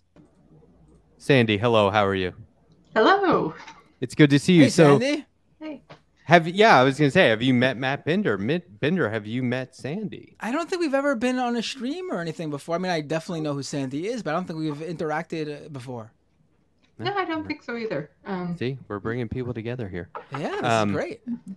Sandy, your Yes. review of Against the Web by Michael Brooks and the audio, you specifically reviewed the audio version read by Sam Cedar, just premiered on your channel before this show. And how did it go? How did can tell us, give us the gist. Like, I don't think you did a 5-star rating, but obviously this is a wonderful book, right? Can you give us like your overall impression of the book? Well, like I said in my video, it was nice because, like, I'm not well read on political theory. You know, some people's like, oh, you should read like Communist Manifesto and all this sort of stuff. And it's like, I don't have the patience to sit down and read anything that isn't like a story narrative. So that was a bit of like, I was a bit worried going into it. But the first time, like when I first got the book, I sat down a Saturday afternoon and just read the whole thing. Wow, nice. Because the way he writes it, it doesn't feel like I'm being talked down to, which is really important, especially when it comes to, like, part of the reason why I'm turned off from academic things or political things is there's a very stuffy nature about them. And it's almost like, you know, there's an arrogance about it. And I didn't get that from this book. So this is great because, Matt, you worked with Michael Brooks. Like, you guys were friends, right? I wonder, did you have any behind the scenes takes from when he was crafting this book or writing it? Did he bounce things off you? Were you, I mean... Yeah, I mean, I knew he was writing the book at the time. And I know he wanted to write something on I mean, he wanted to write something for a while. But he wanted to write something on the intellectual dark web because that was sort of becoming his specialty from even before there was an official name for it, specifically because he would frequently call out the new atheism of people like, you know, Sam Harris, who is someone I feel like everyone's forgotten about now, but he is like the original like leader of this like IDW, you know, group. If you could even call them that. They weren't official, like, even though the New York Times put them together in that infamous article with the ridiculous over-the-top photos of like Barry Weiss and Joe Rogan looking all like trying to look all cool in the shadows of their New York Times article. But you know, I was originally gonna have. Unfortunately, you know, he passed away just a month or two after the book came out. So I never got a chance to really talk with him about it once it was out. Unfortunately. Have you heard the audio version with Sam? I've not heard the audio version. I almost feel like we need to do Sandy needs to sort of give us two separate rundowns here. There's the rundown of obviously the content of Michael's book, his words and his thoughts, but then we also need a review of Sam Cedar's delivery as the official narrator of the Against the Web audiobook. Okay. Yeah, can you do that? The thing that shocked me the most, Sam pronounced everything fine. All the names, everything, he nailed them. But wow, like he does the voices. Probably had a few takes. A few takes to get it right. He does impressions. He's coming on in a couple of weeks. I'm going to ask him all about it. But he does the voices, and I was like, oh man, I'm laughing too hard. I had to pause it and back up. Wait, he does the voices? He does. Yeah. He goes to the like Joe Rogan voice and Jordan Peterson, and it's great. Wow, it's really funny. Yeah, it's really funny. It's so funny. Yeah, it was good. It's the perfect. Like, I mean, you know, with audiobooks, it's always like, well, who's gonna read it? And in this case, it was like, that's perfect. But yeah, Sandy, what do you think about it just in terms of like content, but also an audiobook? Like, I enjoyed the content because there's not enough talk about like how the IDW started, why they started, where they're going, and the patterns that are involved with it over the years. Because it's really, they keep coming back, but in different forms, checking to see what works. And then those who succeed stay around to kind of like teach the new batch some of the tricks of the trade and whatnot. But I definitely found listening to the audiobook while reading it helped me focus, because I do have issues with trying to focus with these sorts of things. And were you like me, tripping out every time Sam did like a voice? And it's just like listening to Sam is, because I mean, you know, I think everyone watches that show so much, right? It's just like, it was almost like Sam's own words or his own commentary at some point, you know? Yeah, well, I think the two of them are in line with a lot of stuff. Not everything, but, you know, a lot. Like, there's very little in this book that there was nothing in this book where I'm like, yeah, I don't see that, or I don't agree with that. Like, everything is like, yeah, no, I get it. I get what he's talking about. I see it, the patterns. Like, there was nothing in there he had to convince me of. Yeah, and I don't really think we need to tell people this, but just for the heck of it, Michael Brooks was a political commentator and podcast host of his own show, as well as the Majority Report with Sam Cedar. The anniversary of his unfortunate and frankly devastating passing, which really left a void in the online left and the left independent media space, is tomorrow. And so I thought that the debut of this book was like, the timing was great, because it we can't forget, right? We need to keep remembering. And I thought that this book, even though it's about, the subject has evolved, I think you could say, I think it's a smart take on that stuff and those individuals, and I think that it's still relevant. So I thought the timing was ideal. But you mentioned Sam Harrison. People forgot about him. That's good, right? Or have they forgot about him in a bad way? Is he still around? No, I think he's not on Twitter anymore because of, I think he became sort of a, aside from his, like, his frequent takes, Islamophobic takes, he became sort of like a I don't know, like a neo-lib during the Trump years. He became like anti-Trump, but like not progressive, just one of those guys who's anti-Trump. Well, I also think, and so he's like not on Twitter anymore. I think also because he's not a fan of Musk, but so he's sort of outside of the circles that would promote him usually online. But I'm sure he's doing something. I mean, little known fact about him is that his mom created the Golden Girls, so they have a lot of money. They're set. Yeah. I didn't know that. What were you going to say, Sandy? Well, I think when it came down to it, he was never going to last within that group. He was always kind of an outsider, because really it's the Christian fundamentalists that are running the game. And since he doesn't align with that right away, like all the way, because he's the atheist, he was never going to be like in the in crowd. He was, again, just as far as they're concerned, a useful tool for, getting a certain type of person in to the right-wing ideology. But well, I was going to say, what about Dave Rubin? Did you guys end him successfully? Did the Majority Report finish him off? I mean, because I recently heard, I think I know who said this. I don't want to give them credit because I don't particularly want to use their name, but somebody said, like, you guys ruined Dave Rubin, and talking about the Majority Report. What do you think, Matt? Did that? Because this is the goal. Ruin Dave Rubin in a good way, like how we like he's not around, like he's falling off. He still does his stuff. He's also someone, I think, who isn't made exactly for this moment. I mean, a lot of these guys in the IDW sort of lost their relevancy, and Dave Rubin seems like he's one of them. I mean, I'm sure he still makes a lot of money doing his show, but he's not exactly affecting the online or political culture like he used to when he was at his peak.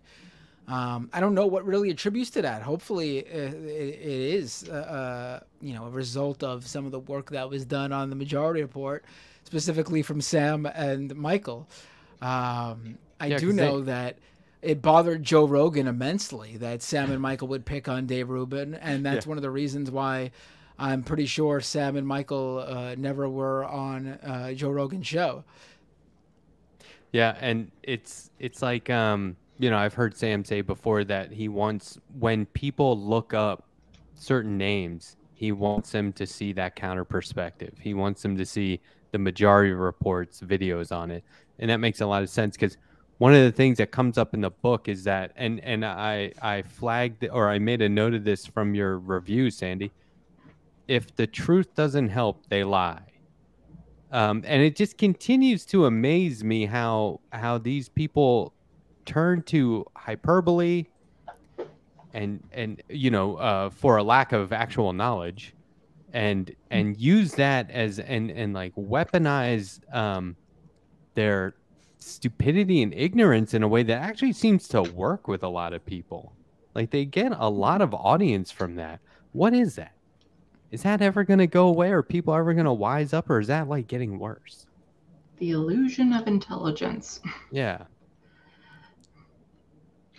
People are looking for answers, but they want the answers that they want. They don't want the truth necessarily, because the truth is very difficult to deal with how we have to change the systems. And, you know, a lot of people don't have the fight in them. So they just want a simple answer because they don't have the energy to take to the streets, to worry about their job, to, like they're already in so much over their head. Like we're in this weird, it feels like we're in this weird kind of middle ground where things haven't quite got bad enough for people to just completely explode. But it's still just everyone wants some sort of answer done. They just don't want to do it themselves yet. I feel like things have evolved. Like I was saying, that things in the book, it's a really smart take, and I mean it's all valid and it's all worthwhile, and it's still relative to what's happening now. But I feel like things have evolved. Like now everything is woke this and woke that, right? What? Hey Matt, what do you think Michael would do with that current state of affairs, like with DeSantis and people saying we're going after the woke in the military and everywhere? How do you think he would respond to that? Because he'd be having a lot of fun with it. He'd be, but like we could use that right now, right? Mockery, we could use left and right for sure. I mean, perfect I think character would be a woke DeSantis. Yeah, that would be a good one. I think he would have ran wild with that. I think it's hard to really. I mean, I know where he would be politically. He wouldn't be one of those guys who found the right wing grift. Obviously, like that's obviously not Michael. Right. But I also hesitate to like actually put words or thoughts in like and portray them as his. But I do know he'd have a lot of fun with it. He would still be the same Michael Brooks that we all know. And, one thing I really would love to have seen would be the reaction to his reaction to and the reaction of those people who left the left and are, flirting with the right-wing grift at the very least. He would have had takes on that. He would have not been for that. And I do wonder what their reaction would have been. I also think, as much as people loved him while he was here, there's a lot of lionizing after he passed away from certain people who, I don't think would treat him with the same sort of respect in death if he was still alive. Like, and they were butting heads with him then. So it'd be hard to that'd be what I'd really be interested in seeing, how the Matt Taibbis and the Glenn Greenwalds and all the other people, the Anna Kasparians would react to him critiquing them for the turns they've taken. Yeah, I just think he gave us so many tools, like and he did it with humor, and that's in the book too, and I love hearing. This is one of those moments where I loved hearing it come from Sam, from his voice, right? But do you remember what it was precisely, Sandy? It was like, you have to be able to create a harmony between the facts and the actual history of these things and do it through humor. And this is what we were talking about with like edutainment, right? And like being entertaining while you do it. And helping get that message across. But like he would leave me with like specific tools, and what I mean by that is like almost like a syllabus. Like he would talk about so much stuff that I'm sitting there taking notes on everything I have to look up after the show would end, Do you have it there? So, yeah, the quote that I had in my video is, "We need a material analysis buttressed with a sense of humor and a recognition of human fallibility that connects the fight for a better world to the immediate interests of the majority of the population." Yeah, that's it. Do you think you could read a book? I could never do that. Me? Yeah, like for an I audiobook. can't. Either of you, I could Oh no, never I could do that. definitely Oh, do an I audiobook. thought you were making a joke about just reading a book. Like, No.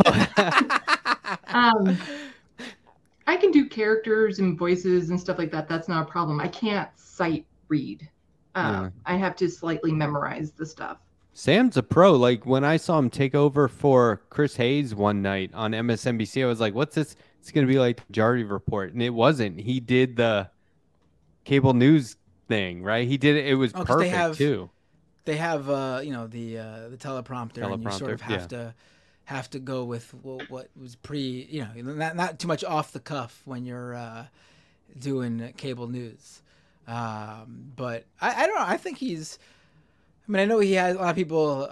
You know, it's become a joke over the years with his verbal tics and his ums and uhs. But I prefer Sam off the cuff than when he's reading off a prompter. Yeah. Is he like that behind the scenes? You don't have to give us too much Oh, inside baseball, but at Majority that's Report, him. there's no teleprompter. That's him. There's no. I mean, maybe he'll. I mean, he preps for the interviews and he knows what he wants to ask them. He does read the books and he does get information and he does have summaries and notes and all this written out for him, and by him, I should say too. But you know, there's. I mean, we would plan segments sometimes, in terms of like, you know, if something was funny said before, if something we came up with something funny off before the show off air, we would incorporate it into that particular segment on air. But that wasn't like it was all scripted out and like pre-planned in that way. If something just came up while we were prepping for the show, then we would incorporate it. But it wasn't like we were like meticulously writing down word for word script and thoughts. A lot of that stuff is off the cuff, right on what you see on the air is how it's going down. Yeah, I get that impression. Yeah, but did anything ever happen that was so hysterical that you just lost it and couldn't do your job? Like that seems like a real risk, right? Like, do you have any moments or memories? I can't even think about it. I can't even think of a specific because there were so example many to give you because there were so many. Yeah, I mean it was all the time. I mean, geez, it was this constant. I mean, even stuff that had nothing to do with politics, like at work, inside jokes and stuff all the time. Like we you know, I've told this story a lot, and I guess this is why it sticks with me. It was a lot of fun to poke at Michael a lot of times because he was very sensitive.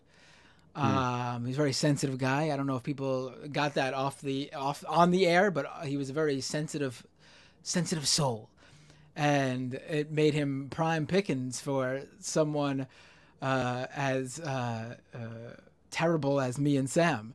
And so if you dish it out, you got to be able to take it. We would constantly needle him for like, because he was very, whatever the opposite of tech savvy is, that was Michael.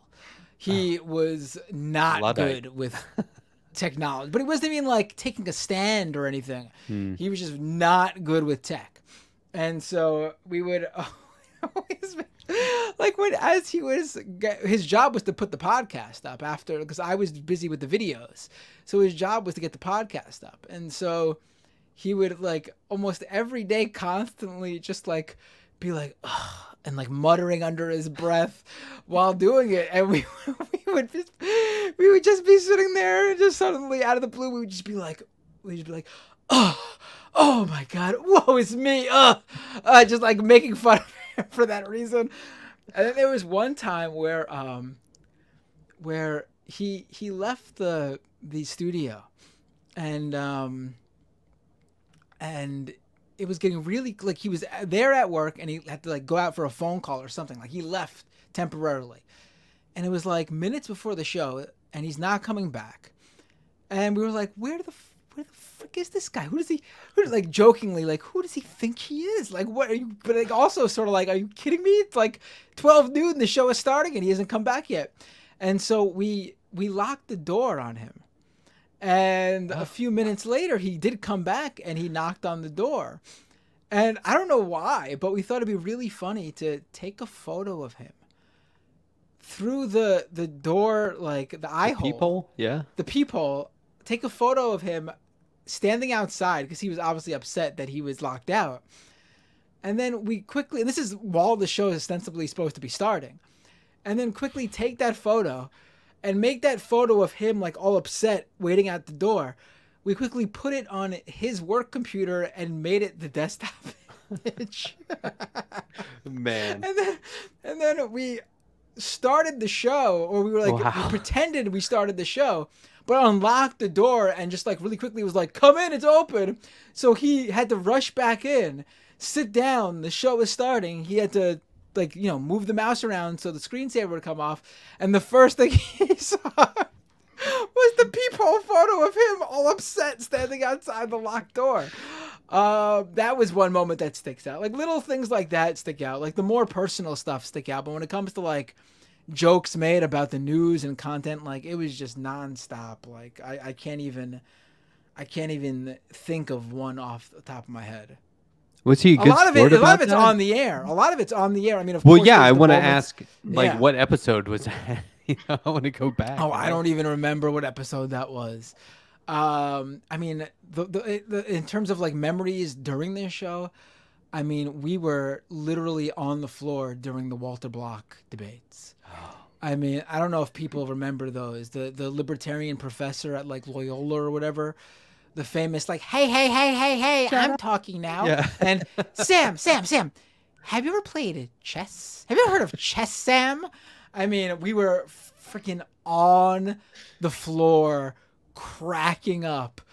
Just, oh my, and there was some witty thing, Sam. Michael says in the fallout, like the discussion of that debate immediately after Walter Block hangs up, that had us friggin' crying with laughter. I can't remember what it was though, but it just sticks. It was like something about like how there shouldn't be a minimum wage. That Walter Block was arguing there shouldn't be a minimum wage, and Sam was like, you know, but what if someone's only making like $2 an hour? Like that's how much the market decides at their job, and they have to take it. And Walter Block said something like, you know, $2 is better than nothing, though, Sam. Have you ever considered that or something?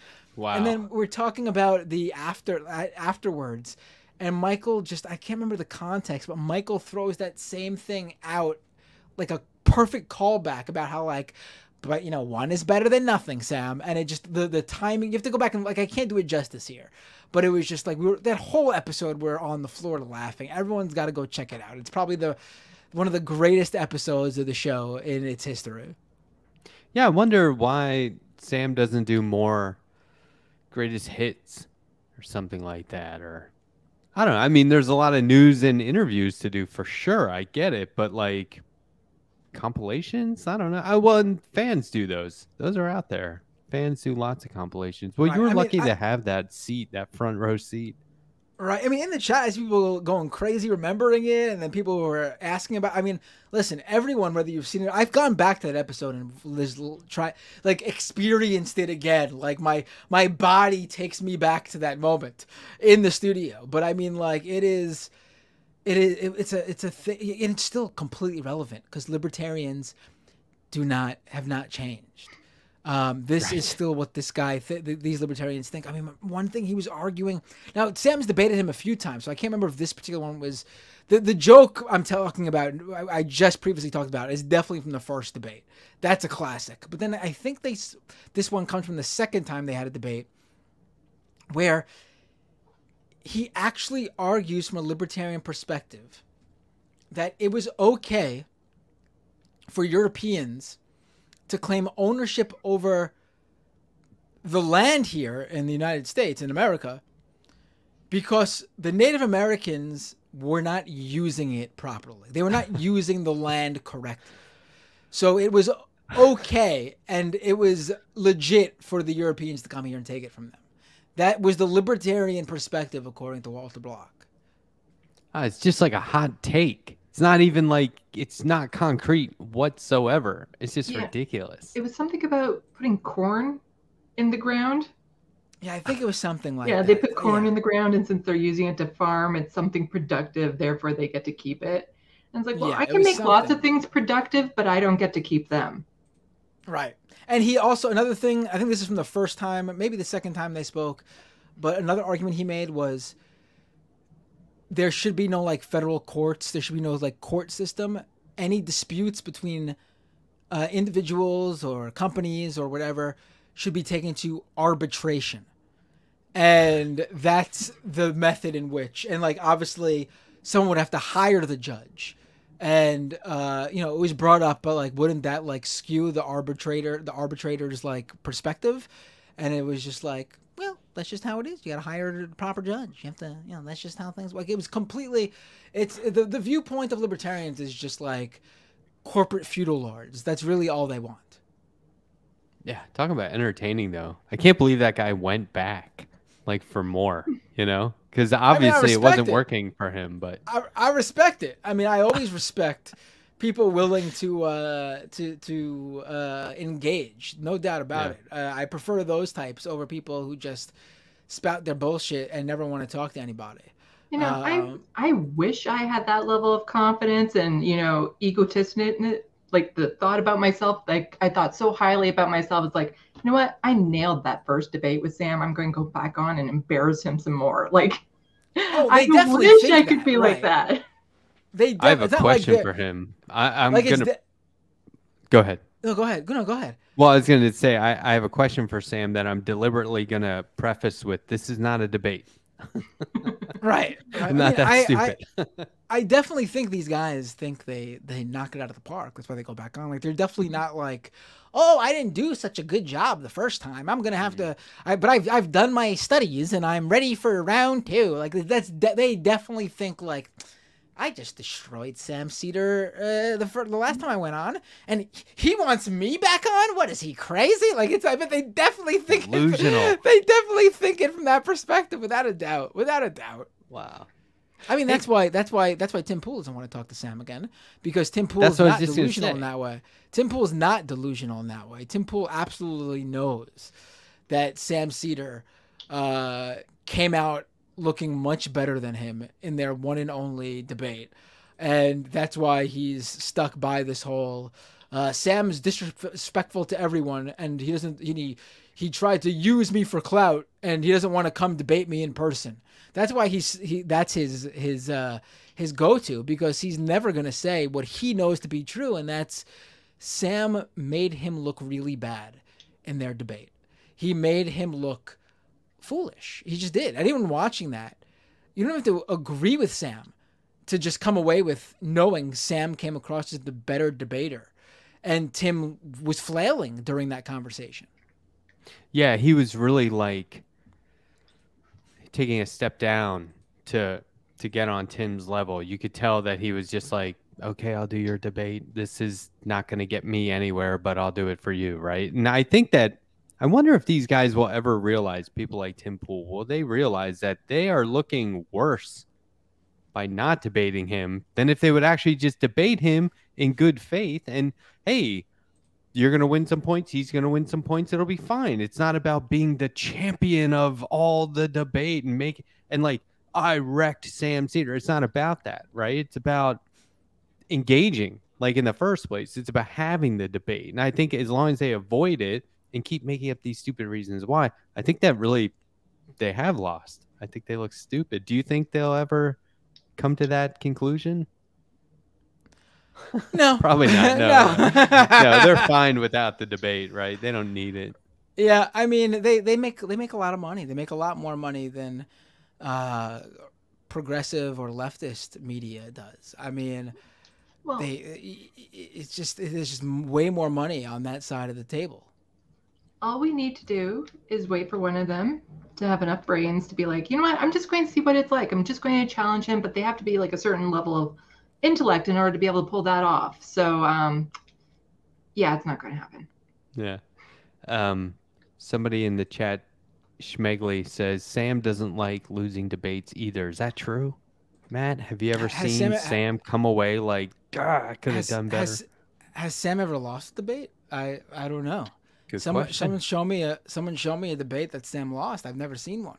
He will take. I like. Have you ever been there at like I would 2:30, say two there's, forty-five on a Friday when a debate yeah, call comes yeah. in? I mean, I would say there's probably maybe debates where he wasn't at his best, his peak debate, Sam. But I've never seen one where he like came away looking worse than the person he was talking to. Yeah, I think you're always gonna look pretty good if somebody's like, "Let's debate," and you're like, "Let's go." No preparation. You're gonna let them choose the topic. I think that's super bold and brave. I wouldn't do it. I hate debate, period. But if I was gonna debate, it would have to be like, give me some time. I want to make sure I'm prepared, right? Right. I Well, asked a you lot guys of to it, remember. honestly, a lot of it's also just like pure performance. Yeah. Like, yeah, it just that is unfortunately one of the parts of the parts of debating, one of the major parts of debating. No, there was a debate, and I can't remember the guy's name, but he wasn't really. He claimed to be more centrist. God, I'm horrible with names though, and I remember thinking after that one, it's like Sam didn't actually do a good job with that at all. Which one? Well, that's what I'm trying to remember. I can't remember names. I'd have to look it up. That's what But I'm there saying. was It's tough one. though. There was If one where it's like, and it stuck out to me because it's like, if I was just looking at it from a neutral point of view, I'm like, Sam did a really bad job of selling it. Like this other guy actually came oh, across as quite reasonable. this is where, because I think you and I were talking, and you were like, I think I found a way to debate the Sam Cedar style of debate, Oh right? no, I know how to do that. No, how?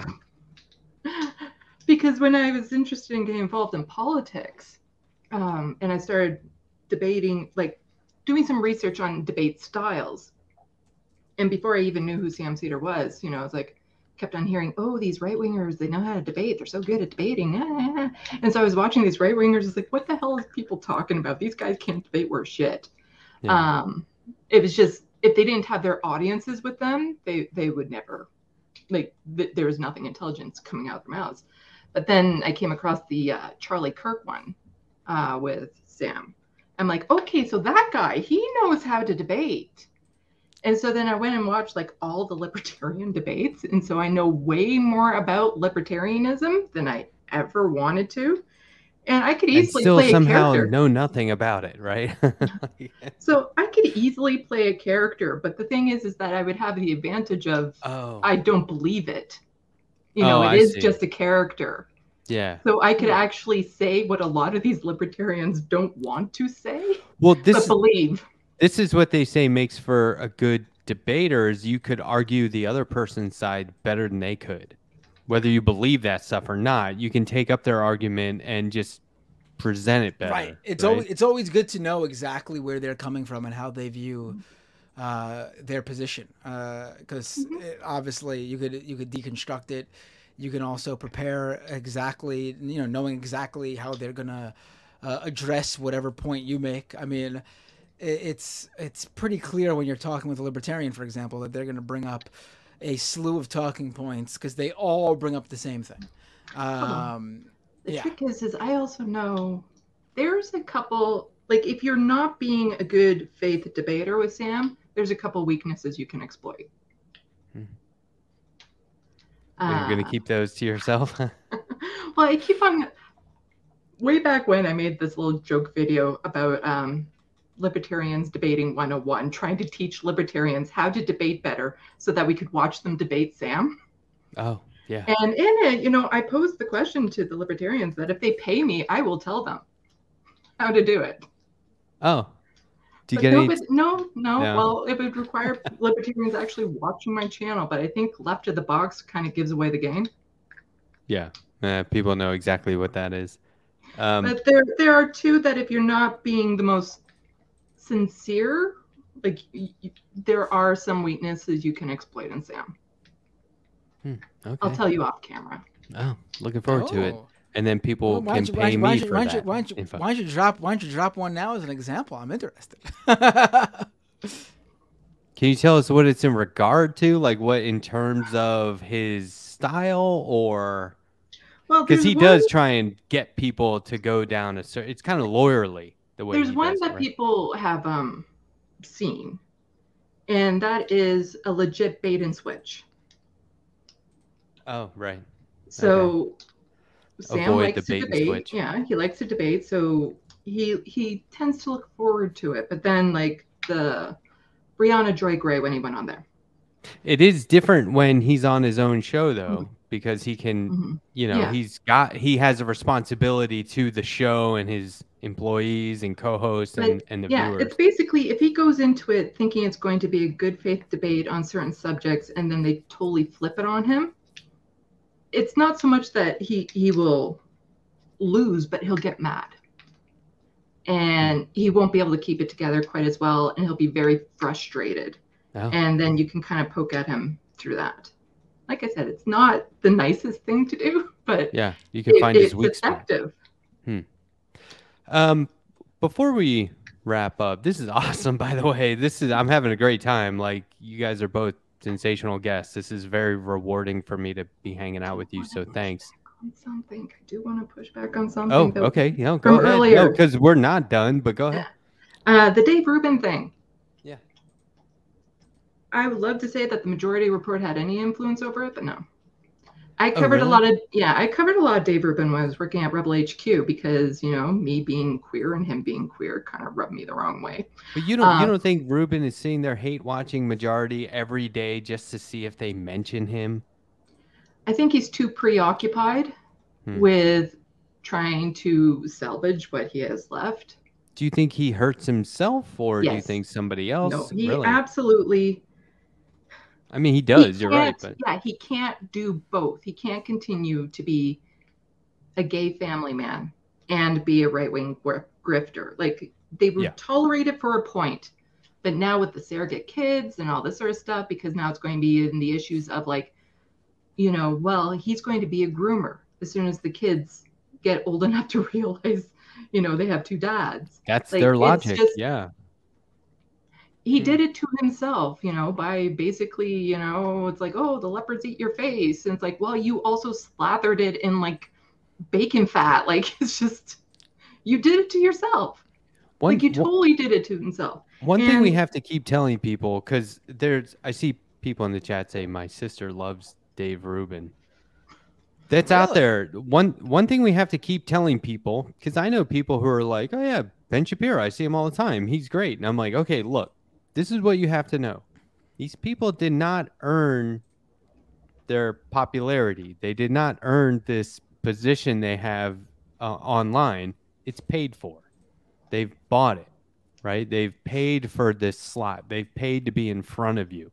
It's not like you're seeing them because they're legit and what they say has meaning or anything like that. Yeah, these are well-funded enterprises that are so I always tell people that. Right-wing media. People go, oh, yeah, they're great, whoever it is. I go, you got to know that's paid for. They've been conditioned. They've been sculpted to be that way, right? They're fitting a certain role that somebody paid them to do, and that's that. There's nothing else more legit about it. But I want to ask you this, Sandy. What made you want to review Against the Web? And because I thought it was great. I thought your video was great. I'd like to see more. Is this the first one, or is this just that important of a book? Well, somebody's already poked me about maybe doing a deeper dive into the intelligence as a social construct. But the reason why I really wanted to kind of do this is part of my origin story into getting into all of this. And that Michael was my main inspiration for starting my channel. Like, without him, I wouldn't have started it. But it was too late to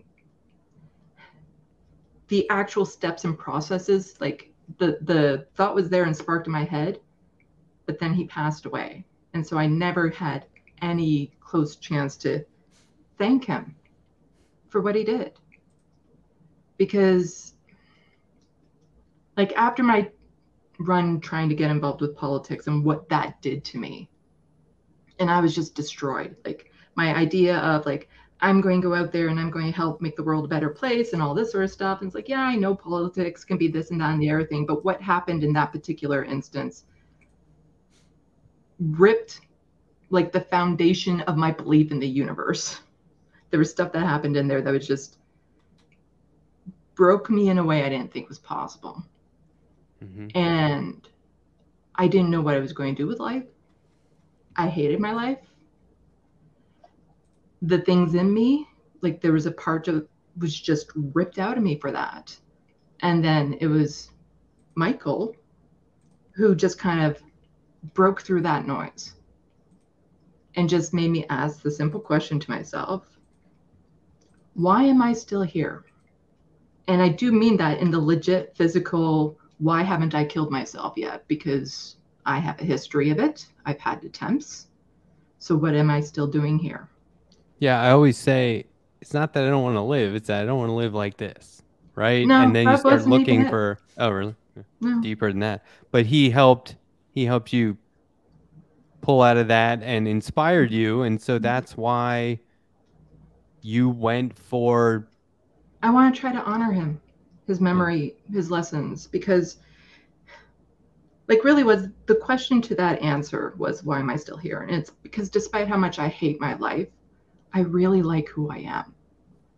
And who I am is this quirky, funny person who isn't afraid to put themselves out there, isn't afraid to go to bat, isn't afraid to challenge authority, who has a ton of compassion, who wants to make the world a better place. Like all these things that kind of I lost after that with the like what happened with the politics. I lost all of that. And then the reality is like, if I gave up on that part of myself, then who would I really be?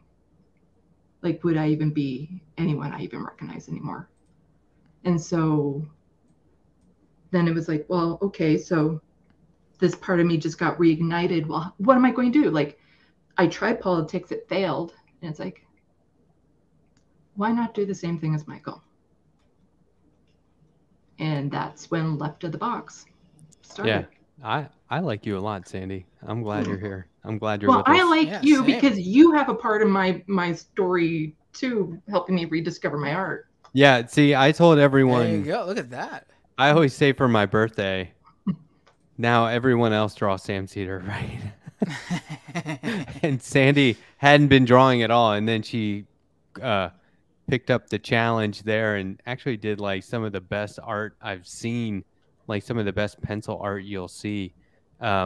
Also, I have a webpage, sandylovitz.com. Yeah, I was just gonna say, you can go to it and see. Yeah, plug that again without me talking over you.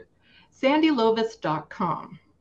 So there you can see prints that I have available. The prints are really nice. Get commissions, right? Yeah, and I'll do commissions of pets and people, and yeah, they look. They're amazing.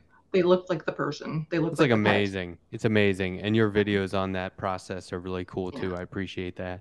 So, Sandy, I wanted to mention something about your story, because I think Michael would have meant a lot to him, not just like how it would mean to anybody, knowing how much you helped somebody out of a tough spot or a tough period in their life, but specifically in terms of like, because I had lots of conversations with him over the years, and one thing that would constantly come up to him in terms of a real failing of sort of leftist personalities or figures or people, in contrast to like the Jordan Petersons and those types on the right, is that the right did a really good job of branding, certain people on the right did a really good job of branding themselves as sort of like self-help gurus and lifestyle people. And of course they do it in a in a way that's, they don't really care. But Michael saw that, like, obviously the fact that people were drawn to that there was obviously a real need for that. And he one of the things he would always tell me is like, the left really messes up in that area because they actually do care. or supposedly people on the left say they care for the most part, but true leftist ideology, if you're truly a leftist, then you do care. And for him, like, it was a major failing to not provide that sort of just help in life in terms of like how to get through these things, get through life in general, and deal with issues from while staying true to your ideals and beliefs. And he didn't see anyone doing that. And the fact that it seems like, unfortunately, I don't think we got to see him do that to its full extent, but clearly he was able to be that for some people. And I think that would have meant a lot to him on an extra level in terms of what you just, said. So know that he would have really appreciated it on multiple levels. Yeah. That's great. And see, that's the thing we need to do is we need to track our wins, right? You track your losses so that you can build from that, and so that you can have some critique, and so that you can learn how to... Isn't it just like a win? It's just like providing like actual, real, substantial, meaningful help to people in sometimes helpless scenarios. Like, we can obviously advocate for policy and all that, but unfortunately, we can't, snap our fingers and give everyone health care. But what we can do is provide people with, tools they need to just get through the day. Whether, that'd be different things for everybody, obviously. So I can't say what that is. It would be broadly, but just being able to provide that for people in a meaningful way, I think is super important. And I do think that, we don't look at things that way. Like friggin' Jordan Peterson tells young men to clean their room, and they act like he's like friggin' God and a hero and changed their life. I mean, it's unbelievable how lost some people are, and how society more broadly has failed in helping them. That they do then move to someone like a Jordan Peterson for advice and help. It's unbelievable. Yeah, and did they ever even clean their room? But I'm constantly looking for, like, it's unexpected, but I appreciate the levels of engagement I've been able to achieve with people. I'll have somebody on the show, and then it's like we're talking every day after that, right? There are people who have been in the chat since day one, and I've been doing this for like a year and a half, and they're always there. And we have engagement outside of this too. I really appreciate that stuff. And it's hugely impactful. I think it's amazing what you can do just by being like a genuine, sincere person. Yeah, well, I think... No, go ahead. I was going to ask you.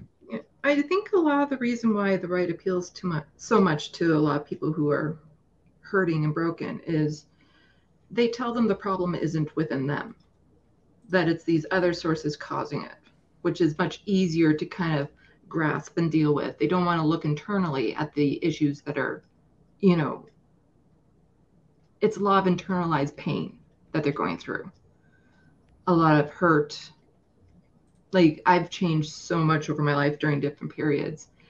And, then you get somebody like Trump who comes along and says, I love you anyway, that you're fine just the way you are. Whereas a lot of these people are not nice people to be around. So a lot of the more left-leaning progressive people can't tolerate them anymore, but everybody still wants to be part of a group. You still want to be part of community. One of the strongest influences over people is the need to be accepted somewhere. Trump accepted them when nobody else would. And when you have that type of sway and power, because we struggle with that on the left, like the petty infighting all the time about like, well, we accept this person, but then this person said this, so now we don't accept that. And it's like, you can't build a community if you're not accepting people. Whereas with the right, they just blanket accept everyone. And so then they get to be part of this community where they feel, there's people around them that understand them, that get what they're going through. But now here are these people, Trump says he loves them. How often do you think they hear that? Yeah. Like, they don't, for the most part. And he says that he loves them and that they're wonderful people. And for some people, especially people who have had a rough life, they don't hear that at all. because, for whatever reason. And now on the left, we're struggling with like constant infighting. Well, you said this, so now this. So now you're not going to be part of the group. You're not going to be part of this group, or we can't have you here and stuff. And it's really about finding groups to be accepted within. And if you can't find that, then we're not going to have any cohesion on the left. Yeah, I think that, I bring this up all the time, these topics, and is there an acceptable level to infighting? Can the left unite around certain issues? Is there hope? Is it hopeless? And I think one thing I hear a lot, and these conversations continue off air. Like, we end the show and we talk for 45 minutes about it, right? There's one surefire technique to making the world a better place, and I've heard this, I've said it, and I've heard it multiple times. Just make an effort to take care of each other. You start with the people around you, right? Your friends and your family.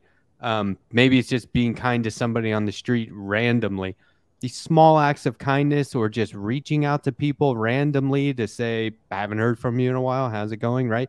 Do you need anything? Do you need a ride? Do you want me to pick something up from the store? Whatever it is. That level of kindness and respect has such a ripple effect that it can't be measured.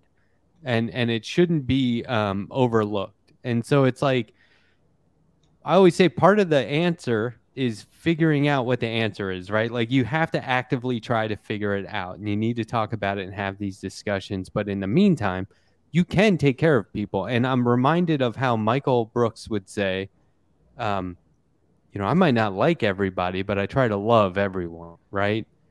That's kind of the key, right? Because that's not easy to do. But if you love humanity as a whole, right, and you appreciate that nobody's perfect, then you can start to, approach things with, you're not knives out all the time, right? It's not always like the slightest infraction and you're out, you're canceled or whatever. One thing people need to work on, and this, because I've lived with poverty, I've been unhoused, lived in the shelter system in Toronto. That was a blast in my early 20s.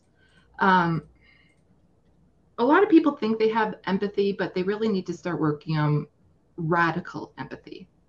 And the simple example of this is, you see a wallet on the street, and then you don't take anything from it. You find the owner and give it back, because you know that if it happened to you, you would want somebody to do that for you. That's actually a very selfish take.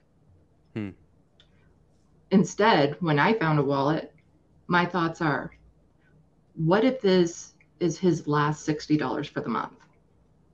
What if he has family? What if this is just another horrible thing in their chain of events that have already happened, and this would be the thing that pushes him over the edge? What is happening in his life right now that if he were to lose this wallet would destroy him? And you make it about the other person. And this is where a lot of the conflicts come in. I know when I was talking to Jank, because he was upset about, pronouns and all that sort of stuff. And, they get mad at us and stuff. And it's like, but you're also not thinking either, because as my one friend said, it's kind of like you're dancing on the dance floor with like 10 different people, and each of them are stepping on your toes, and it's fine until that 10th person steps on your toe and you snap. You don't know if that person had already been misgendered 10 times on purpose that day. You don't know what else had been going through their head.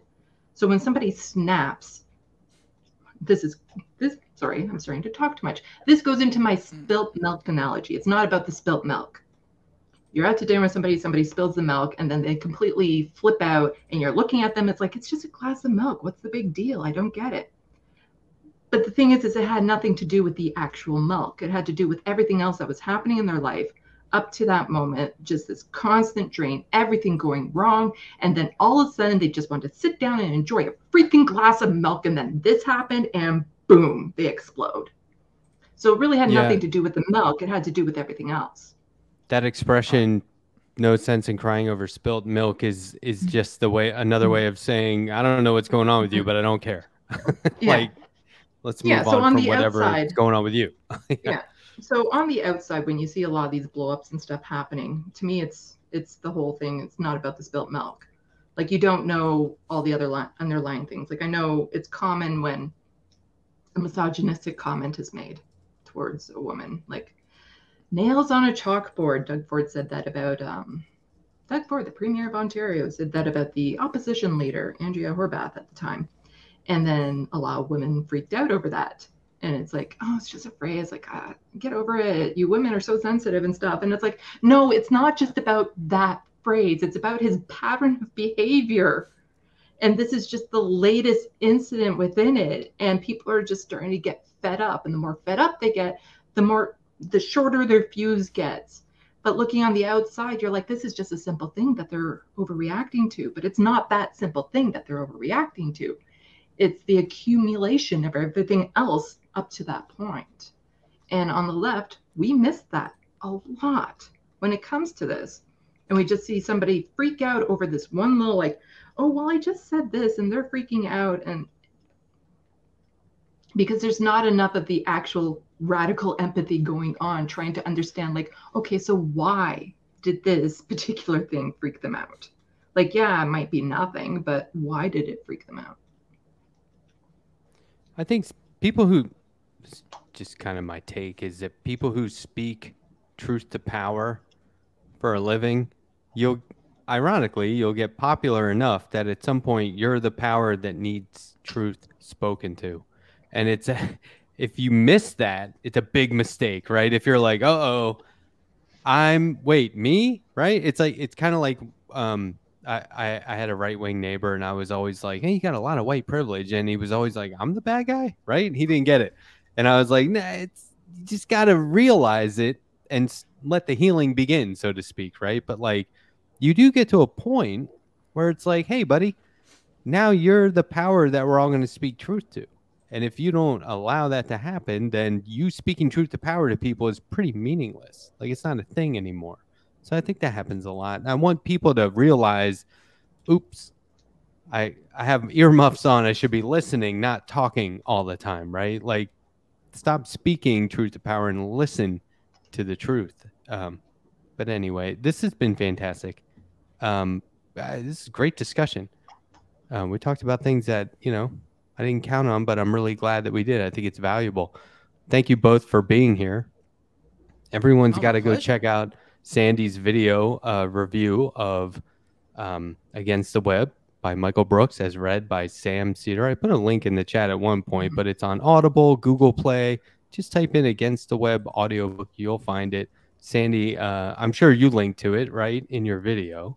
To the actual book. Well, anyway, audiobook. I gotta say, you sold me on checking out the audiobook. I mean, I was like, so I got Against the Web. I don't need to hear Sam read it to me. I know it myself. You might end up thinking that. I don't know. Right, but I didn't realize that Sam was doing a whole. It's good. I wouldn't say that. He didn't do them so much. He did, though, because it broke me a few times. Yeah, the Jordan Peterson one in particular, just kind of like, yeah. It's good. It's good. So check out. Does he do a good Ben Shapiro as well? I feel like that's one he would excel at. Did he do? I don't think he did it very slightly. Like, that's the thing. For a lot of them, it didn't feel like he wasn't.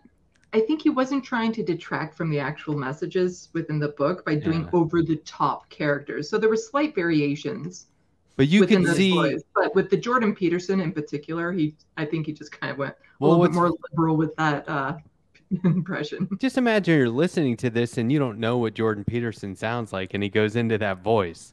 That's hilarious, right? Like, now that makes me laugh thinking about people out there in that situation who are like, why is he talking like Mickey Mouse all this? I don't understand what's going on.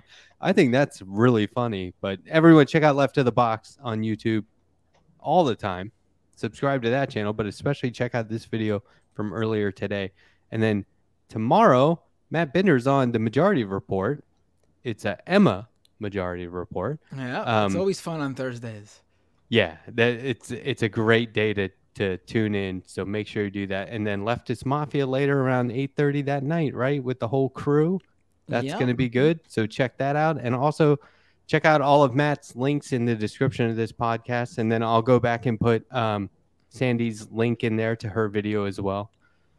Guys, thanks for being here. I really appreciate it. I want to thank everyone for all the super chats and the new memberships we got. We'll have I'll be back here next Monday, 9:30 p.m. Eastern time with Yasmin Aaliyah Khan as my guest. That's going to be good. And then Ken Klippenstein on Wednesday. That's going to be good. Oh, you got Ken coming on. Nice. And then Sam Cedar the next Monday. So like, that's a good lineup right there. Yeah. And then just a little hint of who's coming up after that. It's going to be a reckoning. So I'll just leave it there. And you could probably figure out what that's all about. There's one more super chat for you, Matt. AEW Blood and Guts was incredible. 10 out of 10. Oh, I'll have to check that out. Yeah, of you course, have to go back and watch. Know it's people know it's. Thanks for being here instead of that. Always got to bring up wrestling when I'm on. It's a good note to end on. Yeah. All right, everyone. Thanks a lot for being here. We'll see you guys next time. Bye. The Letterhack. Oh my God.